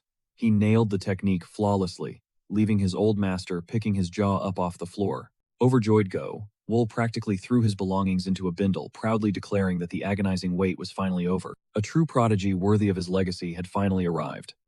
Tossing the keys to the kingdom, the old thief told the MC the training grounds were all his. The basics were locked in. Now it was time to forge those skills in the fires of real bloody combat. Snapping back to the present, Dan Cheon and Baek-yun watched in awe as the kid literally glided across the water. The deputy pavilion leader flashed a knowing smirk. So this is the legendary Faster Than a Shadow technique Go-Wool is always bragging about. The Wind and Cloud Squad commander crossed his arms, totally baffled. You don't just pick up an advanced skill like that overnight. Are you seriously telling me he only started the absolute basics after transferring to the main pavilion? Dan Cheon shook his head, shutting that theory down fast. Impossible. The kid only clocked in 6 months ago. Just 30 days back, he absorbed the reverse limit art straight from Hyul Gang, balancing perfectly atop the Iron Staff. Baekhyun chimed in, pointing out the insane rumors flying around. Word on the street was he conquered the feral way of the beast in a mere 15 days while surviving the scorching valley of hell. Dan Cheon nodded grimly. Every single word of that is true. Once they pumped his system full of the ultra-rare polar heavenly essence of Seal, his supernatural neural pathways blasted wide open way faster than anyone predicted. Baekhyun practically choked on his words. You can't just speedrun the way of the beast like it's a cheat code. We were only supposed to have 12 demon candidates, but thanks to this anomaly, we're suddenly up to 14. By the way, has the Pavilion Master shown his face yet? Dan Cheon let out a heavy sigh. Nope. And that's exactly why I'm stuck grinding through all this mind-numbing paperwork solo. Baekhyun leaned in, diving into the heavy politics. The whole Demon Candidate initiative was birthed directly by the sinister Demon Hall, and ever since, the 10 demon sects had been brewing with toxic resentment. Dan Cheon smirked, noting that unlike their cutthroat Namyang Pavilion, which worshipped pure, unadulterated power, those legacy sects had already crowned their golden child heirs. Then management suddenly forces them to hand over their most guarded secret techniques to a bunch of random... Yeah, it was no shocker they were fuming. But wait, wasn't the core endgame of this entire project to forge elite, cold-blooded assassins? Killers literally engineered to butcher the high and mighty grandmasters of the righteous faction. Baekhyun waved him off, saying he already knew the drill. But clearly, some of the snooty 10 demon sects completely missed the memo. Those arrogant fools actually threw their pampered heirs directly into the meat grinder tournament. Dan Cheon rubbed his chin, playing devil's advocate. Honestly, that wasn't a total trash strategy. If those trust fund kids actually packed top-tier talent, they would have easily snatched up demon candidate spots regardless. Baekhyun jabbed a finger straight at our MC, skipping across the lake. Sure, maybe in a perfectly normal world. But thanks to that absolute menace right there, Master Gongmyung of the White Horse sect is now burying his one and only son. Dan Cheon frowned, questioning if the 10 demon sects had officially greenlit the brutal third trial. Sure, a dead kid was a massive tragedy, but in this bloody underworld, casualties were guaranteed. Plus, the White Horse sect wasn't the only crew nursing a massive grudge. The Flower Rain Sword sect was also out for blood. They were absolutely losing their minds over the Thunderless Strike form. Some absolute random, a total outsider, had perfectly copied their ultimate highly classified sword art. Baekhyun nodded heavily. Their lead enforcer, the legendary demon... Things were so heated that Jeon Eun-gwang had already been violently stripped of his sect leader title and tossed into a damp cell to rot in penance. Dan Chan scoffed, totally disgusted. Wait, they already ruined the master and now they want to crucify the kid too. That is just next level insane. So what exactly is the ransom? What do the White Horse and Flower Rain squads actually want? Baekhyun laid out the grim ultimatum. They demanded the boy be dragged straight to the ominous demon hall. They wanted his worth as a candidate brutally tested, and they wanted him permanently blacklisted from ever wielding a blade again. Dan Cheon barked a laugh. That's completely absurd. We need to reject that garbage immediately. The kid is already a vetted demon candidate, and a hardcore disciple of our Namyang Pavilion, telling one of our own to drop their weapon. It's a total joke. Just as the tension peaked, our boy finally spotted them. He blitzed across the shore, skidding to a halt, and casually asked if they'd been spying on his workout. The deputy leader flashed a proud, fatherly grin. Guilty as charged. And it looks like you're Squinting at the dripping wet prodigy, Baekhyun quietly asked if this really was the infamous demon candidate everyone was stressing over. Dan Cheon smirked, giving the MC his flowers. Oh, he's more than that. This kid officially runs the Wind and Cloud platform now. You can just go ahead and call him Chief. Our guy stepped up, dropping a respectful bow to kick things off. The captain of the Wind and Cloud squad hit him with a warm smile, totally hyped that he actually showed up. The captain hesitated, admitting there was some heavy stuff they needed to discuss. But Danchin immediately cut him off, waving the drama away like it was straight garbage, not even worth breathing life. Why even entertain their toxic nonsense? But the MC's face hardened into stone as he stepped forward, flat out claiming that this entire explosive mess was completely on his shoulder. He swore he would totally own up to the fallout. Baekhyun raised an eyebrow, realizing our boy had literally eavesdropped on their entire private conversation. Bowing his head in apology, the MC confessed he had tapped into the Beast Path's resonating mind technique to catch every single whisper. The squad leader's jaw basically hit the floor. Wait a second. Wasn't that an insane skill meant to boost your senses through vibrations only when you're completely chilling in a resting state? Did he seriously pull that off while actively blasting his divine martial art? The MC just gave a calm, confident nod. and broke down his flex, explaining that mid-combat he basically surfed the rippling energy waves across the water's surface to perfectly sync up with the beast path. Danchan just smirked, pointing out that this absolute unit was always pulling off crazy stunts. Like, how wildly dope is that? Baek Yoon still completely shook. Had to agree. He threw out a wild idea. Why not just let the kid handle this entire nightmare? The deputy head looked like his brain straight up short-circuited, asking if he seriously meant tossing him right into the meat grinder at the demon hall for their so-called test. It was obviously a straight-up rigged death trap. Baek Yoon shot back that the demon hall's ultimate goal here was just a giant PR move to salvage the shattered ego of the White Horse sect master. You know, the guy who just buried his own kid. Honestly, they probably were not even gunning for the MC's head. That is exactly why they locked in the demon hall itself as the official battleground for this whole trial. Notice how it is not going down at the White Horse or Flower Rain Sword territories. If they dodge this sketchy invite, the top-tier ghost like Pavilion Master would have to step off his throne, which would trigger an absolutely massive bloodbath.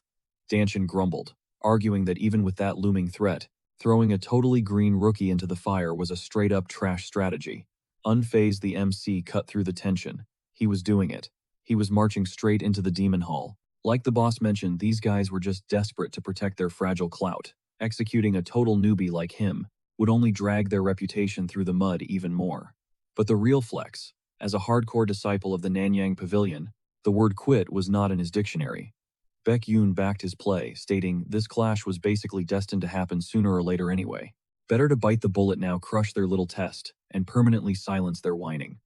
Danchan laid down the law. If our boy survived this vicious gauntlet, he needed to lock in a hard promise that the whole beef with the White Horse and Flower Rain Sword factions would be completely dead and buried forever. With that ultimate condition on the table, he officially greenlit the Nanyang Star, Yun Xiao, to dive into the fire. Crossing his arms like an absolute boss, the MC locked in the deal. Fast forward, and he was standing dead center in the ominous Hall of Demons. A massive wave of nostalgia hit him. Back in the day, the very first, he was just a clueless exorcist with zero martial arts game. But look at him now, strutting back in as the untouchable heir to the Nanyang Pavilion. He once again stalked through the unholy corridors of the Demon Hall. A guard escorted him toward a massive structure, casually dropping that this was Manbake Hall, literally the genius brain behind the entire demonic operation. The protocol was simple: step inside, and a Manbake insider would immediately take the wheel. The MC's mind raced, realizing he was literally standing in the strategic core, the absolute command center of the enemy turf, totally rivaling the mighty Central Bureau of the Martial Alliance. And right inside these walls, the twisted, brutal reality of his upcoming trial was about to be violently exposed. Deep inside the pavilion, the Lord of the Demon Palace himself was chilling, waiting for his arrival. A servant quickly announced that Lord Unsul, representing the Wandering Beast Pavilion, had finally touched down. Our boy kept his cool, crossing his arms and throwing out a smooth, confident introduction. Baek Jong-chan, the big boss of the palace himself, fired back with his own commanding intro, and flashed a sly grin, admitting the kid's aura was way more insanely overpowered than the rumors even suggested. He smoothly pivoted, asking if our boy had caught wind of the recent chaos. Thanks to that explosive drama, the Demon Palace was currently stuck in a ridiculously awkward, highly tense political chokehold. Brushing off the heavy demands from the 10 legendary demon factions just was not an option anymore. This made the MC raise an eyebrow. Wait, weren't the Demon Palace and those 10 specific sects basically the exact same crew? Baek Jong-chan chuckled dryly, asking if nobody had bothered to brief him on the actual lore.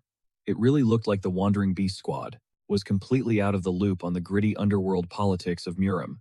He dropped the knowledge bomb. The demonic palace was actually a fragile coalition, heavily stitched together by those top 10 Dark Path syndicates. Sure, they bickered and were not 100% united, but their roots were way too tangled to ever rip apart. Usually, whoever sat on the demonic palace throne was handpicked straight out of that elite top 10 dark circle. But the last big boss broke the mold and was an outsider. Because of that, half the dark factions had major beef with the palace right now. The pieces finally clicked for our MC. He totally saw the big picture now. This was just a shady business partnership holding on by a single thread, leaving tons of rogue demon groups.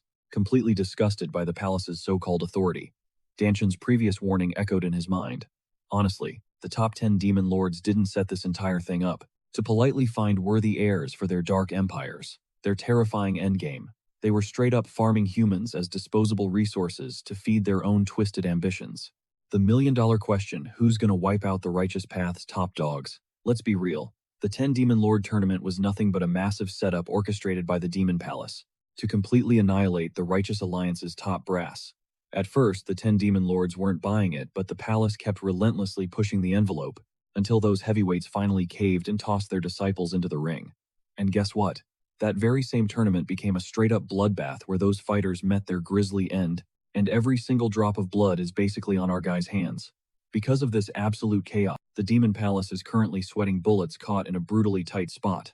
That's exactly why the top bosses dragged him in for this little chat, plotting to completely break him down while disguising it as an official trial. They made sure he knew the stakes. Our boy. He just didn't even flinch and gave a chill nod. Zhongchan caught that icy confidence, realizing our MC didn't come to play. The protagonist doubled down, claiming he'd crush absolutely any challenge they threw his way. The Palace Lord smirked, muttering that they had wasted enough breath on empty chatter. It was time to pull the trigger on the real agenda. Turns out the Fire Rain Sword sect and the White Demon Temple actually pulled some strings for him. They handed him the ultimate golden ticket, raw, unfiltered access to the pavilion of 10,000 demonic truths, the absolute holy grail of the palace's martial arts stash. He pulled out the artifact, his eyes locking onto the gleaming golden monkey plate, the exact VIP pass needed to crack open those legendary doors. Sure, it only unlocked the bottom tier, the first floor, out of 3 levels. It might be the absolute lowest clearance zone, but don't get it twisted, that single floor alone is packed with 25,000 insane martial arts scrolls. This is a massive, game-changing buff for our MC, but it's a double-edged sword. It totally guarantees his survival odds for this upcoming trial are practically zero. They're only throwing him this bone to kill off all the toxic gossip swirling around. The ultimate flex, he just has to tank 5 direct hits from a total beast handpicked by the White Demon Temple. That's the whole twisted game. Back during the tournament, the head instructor literally threw his own career away just to keep our guy in the game. Our MC grilled him endlessly about why he took the fall, but the old man just kept dodging, swearing that the truth would reveal itself when the time was right. Our hero genuinely hoped he was about to piece together that crazy puzzle. With the tension thick, Zhongchan tossed him the golden token. Moments later, the MC stepped out of the heavy atmosphere, crossing paths with Jingak straight down the corridor. The master slid up his voice low, mentioning that word on the street was already spreading like wildfire. He instantly knew our boy was gearing up for the trial. The MC confirmed it, flipping the script to ask why Jingak was lurking around. The master smirked, flexing that his network runs deep inside the legendary all-encompassing pavilion. He backed up the top boss back on Hell Island simply because he was standing in as the right-hand man for the pavilion lord who was totally MIA back then. Jingak locked eyes with him. Was he really about to dive into the pavilion of 10,000 demonic truths? Just to prep for this suicide mission, the MC glanced down at his gleaming golden pass and gave a firm nod. Jingak sighed, admitting that since he used to mentor him, he couldn't let him walk in totally blind. The martial world is absolutely savage. Nobody hands out freebies without a catch. 9 times out of 10 there's a toxic trap or a hidden agenda lurking right beneath the surface. And this shady setup is no different. But despite the insane red flags, he fully backed our guy, betting he'd sniff out a massive power-up even when surrounded by absolute chaos. Never forget, an unstoppable tree stems from solid roots. He told the MC to engrave those words in his brain and go absolutely crazy in there, praying he'd actually survive this mess.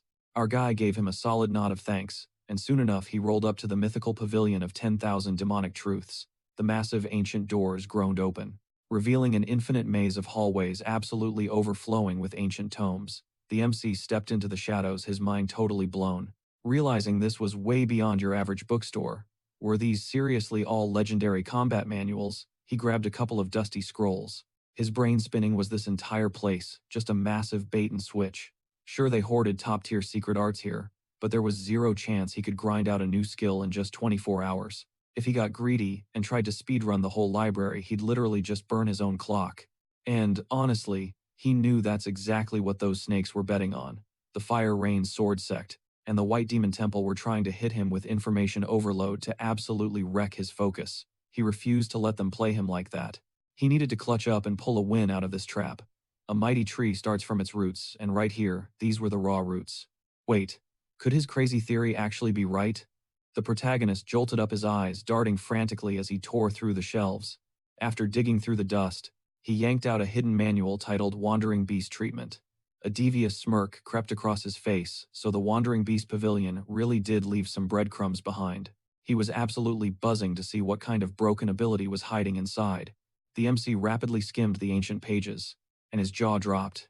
It was the literal 100% Rasengan technique. Fast forward, Judgment Day finally dropped. He strutted right into the palace's colossal battle arena where the heavy hitters were already lined up waiting to see him bleed. Gao Qibang, a legendary old-school fighter from the demonic palace, stepped up to the plate. He casually mentioned he chilled out back by the Elders' Pavilion and only showed up to watch our boy get tested. Chilling right next to him was Yu Unsong, the absolute alpha of the secret shadow squad straight out of the Fire Rain Sword Sect. Then there was No Gak, the mysterious head honcho of the Profound Mystery Hall, repping the Wandering Beast Pavilion. And closing out this nightmare lineup was Go Gungpyo, the ruthless boss of the Silent Dragon Squad. And yeah, you guessed it, he's the attack dog for the White Demon Temple. This entire showdown was orchestrated by the White Demon Temple and the Fire Rain Sword Sect. The White Demons demand to test if he actually has what it takes to sit among the legendary 10 Demon Masters. Meanwhile, the Fire Rain Sword Sect is throwing a massive fit, claiming if this kid survives the gauntlet, do both factions swear to drop their petty grudges forever. The council nodded in agreement. With a sharp snap of his fingers, Zhou Bong declared the bloodbath officially open. Gunpyo stepped up to our boy first, flashing a cocky smirk. Survive 5 of my strikes and you clear the test. But as Gunpyo channeled his dark aura, a sinister memory flashed through his mind, the White Demon Abbot's secret order to assassinate the kid right here on the stage. He figured the boy was still fresh meat, and he couldn't afford to drag the Wandering Beast Pavilion's reputation through the mud. So he compromised. On the 5th strike, he would just tear both of the kid's arms clean off. As the first attack launched, our hero's heart dropped. He was caught completely off guard. He is insanely fast, barely reacting to the blinding speed our boy desperately twisted out of the way. Gunpyo was slightly impressed by his flawless footwork, but he wasted 0 time instantly unraveling the dense bandages wrapped around his fists and launching them like lethal whips. What the hell is that? But instead of backing down, our boy charged headfirst into a storm of razor-sharp cloth. He deflected the lethal barrage head-on, completely neutral. Gunpyo's eyes widened in genuine shock. That second move was the dreaded White Demon Spirit Descent. The kid had actually read through his feint. The boy had truly mastered the beastly instincts, meaning Gunpyo had to stop holding back. He immediately switched to his 3rd stance, the White Demon Chaotic Shadow. With a vicious roar, he unleashed an absolute hurricane of blinding strikes. Our hero panicked, realizing that if he stayed on the defensive, he would lose track of the lethal blows hidden within the afterimages. He threw his body into a frantic evasion, weaving through the deadly web, but still suffered dozens of shallow cuts. As the dust settled, he gasped for air, knowing his swift ghost step was the only thing keeping him in one piece. If Gunpyo had actually pushed for the kill right then, or chained another combo, he would be a goner. Across the arena, Gunpyo stared in disbelief. He fully expected to leave the kid heavily mutilated. At this rate, cleanly slicing off his arms was going to be a massive headache. No more playing around. He instantly fired off his 4th move, the White Demon Heartstrike. A chill ran down the MC's spine. He couldn't even track the trajectory. One wrong twitch meant instant death. In that split second, a memory hit him, the dusty manual he had studied back in the library. He remembered how the final chapters totally exposed the fatal flaws of the Wandering Beast path. Maybe all that harsh trash talk in the preface was a deliberate filter meant only for the true disciples of the pavilion to decode. The manual's ultimate lesson echoed in his mind. The beast path isn't flawless. Relying strictly on raw instinct is for mindless animals. A true warrior uses their brain. You only push your animal senses to the absolute limit at the exact point of impact. Trusting the technique, our boy waited until the razor edge was millimeters away, hypercharged his senses, and slipped past it like a ghost. Gunpyo froze in pure horror.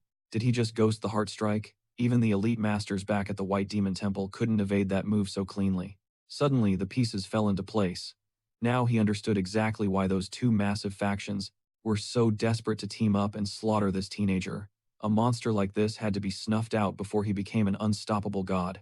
Throwing caution to the wind, Gunpyo unleashed his 5th and final strike, the White Demon Divine Serpent. A terrifyingly fast arc of pure energy locked onto our hero. The MC dove out of the way, but the phantom blade violently ricocheted off the arena floor, snapping right back toward him. Horrified, our boy panicked. Is this thing actually tracking me? Gunpyo smirked, knowing this cursed technique would relentlessly hunt its prey until it tasted fresh blood. Decapitation was mathematically guaranteed. Realizing running was completely useless, our boy stood his ground. Screw it, he gritted his teeth, igniting his unrivaled lightning art to meet the strike head-on. But the demonic energy just ripped right through. Even pushing his lightning aura to the absolute maximum, he was losing ground by the second. His muscles screamed in agony. I am dead. I am actually dead. And then, overwhelmed by the crushing pressure, his steel blade explosively shattered into 1,000,000 silver shards, and the white demon's attack ruthlessly impaled his chest. He was launched across the arena like a rag doll, violently slamming into the concrete and hacking up a puddle of dark blood. But, slowly, with his vision fading, his fingers tightly gripped the broken hilt. He dragged his battered body back to his feet, locking a deadly, unblinking. Gunpyo stepped back, absolutely terrified. The kid's weapon was destroyed, his right arm hung completely shattered, but the savage, bloodthirsty fire roaring in his eyes had not flickered for a single second. Who was this kid actually? What times was this kid? If he didn't wipe him off the map right here, this anomaly was going to mutate into a massive threat to the current leaders. He had to bury him for good. His knuckles turned stark white as he balled his fist in pure rage. But Nungak immediately blocked his path, snapping him back to reality by pointing out that their agreed-upon 5 strikes were officially up. Gunpyo violently yanked his arm free, growling that Nungak was crossing a line. Nungak didn't flinch, flat-out warning him that if he broke their deal, his entire faction would instantly shred their alliance with the demonic division. That's when Unseong stepped into the crossfire, arguing that the kid had unleashed some insanely overpowered lightning arts during the clash. Based on the technique's original purpose, Unseong insisted the boy completely blew the final form. Nungak totally shut that down, calling it pure garbage. He demanded to know where the rules ever banned that specific move. Plus, the kid had just pulled off something incredibly high stakes. If Great Master Cheon had been around to witness this absolute spectacle, he would have been hyped. Unseong angrily snapped at him to drop the subject, but Nungak just smirked and told him to chew on the facts. Think about it. When Master Gunpyo unleashed the White Horse Sect's ultimate god-tier attack, this literal teenager completely tanked it using Grandmaster Cheon's signature move. Translation: the Fire Rain Sect's spin-off sword art just entirely humiliated the White Horse Sect's crowning technique. Shouldn't they be absolutely embarrassed right now? Still, deep down he was sweating a bit over the fragile bond between the Fire Rain sword and the White Horse Sect.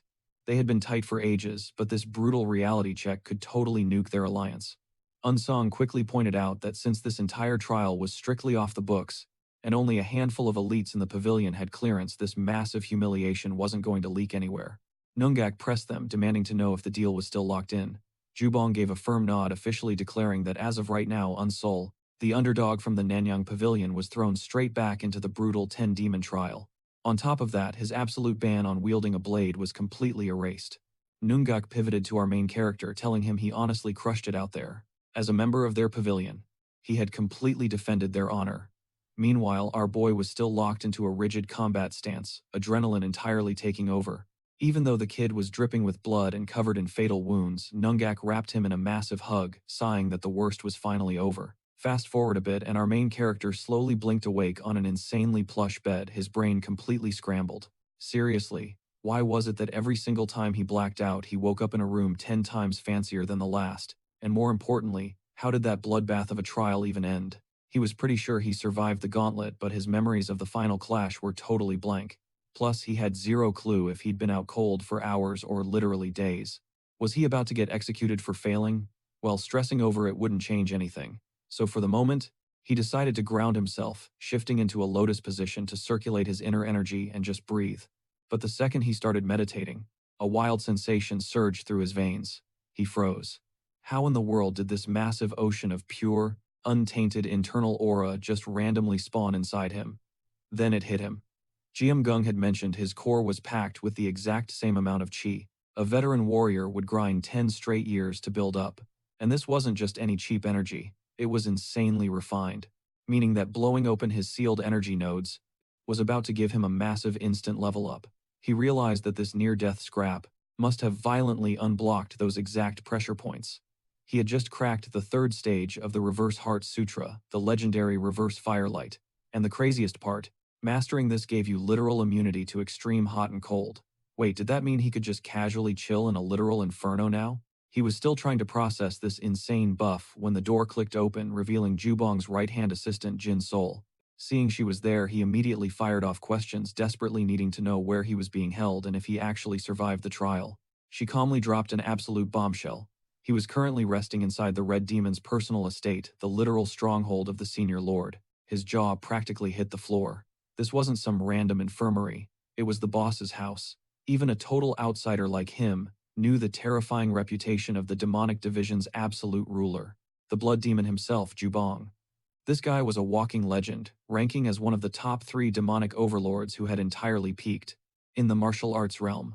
Why on earth was a lowly disciple like him sleeping in the bedroom of a literal god-tier VIP? Jin Sol formally introduced herself, explaining that the Grandmaster had personally ordered her to bring him straight to the inner sanctum. She told him to follow her lead as the big boss was already waiting. Stepping outside into the courtyard, he was absolutely blown away. The private garden was so insanely gorgeous, it felt like he had just stepped into paradise. Jin Sol finally stopped signaling they had made it. Right in front of them sat a majestic pavilion with the terrifying Grandmaster chilling right inside. As he awkwardly took a seat across from him, Jubong casually mentioned he'd caught wind of his insane performance against the Fire Rain sect and the White Demon Temple's gauntlet. He actually congratulated the kid. Still sweating, our boy muttered a quick thank you and awkwardly gulped down some tea. Jubong smirked, asking for his review of the brew. Sweating buckets, the kid admitted he honestly had zero clue. He was definitely not built for fancy tea culture. Jukebong casually dropped the fact that his old gig was literally digging graves. He decided to let the guy's clueless question slide. Right on cue, the pavilion lord stepped forward and finally dropped his real name. The absolute menace who ripped through Jianghu, completely wiping out a massive sea of righteous warriors, was actually just some chill grandpa giving off major Zen hermit vibes. Honestly, if you hadn't heard the dark rumors,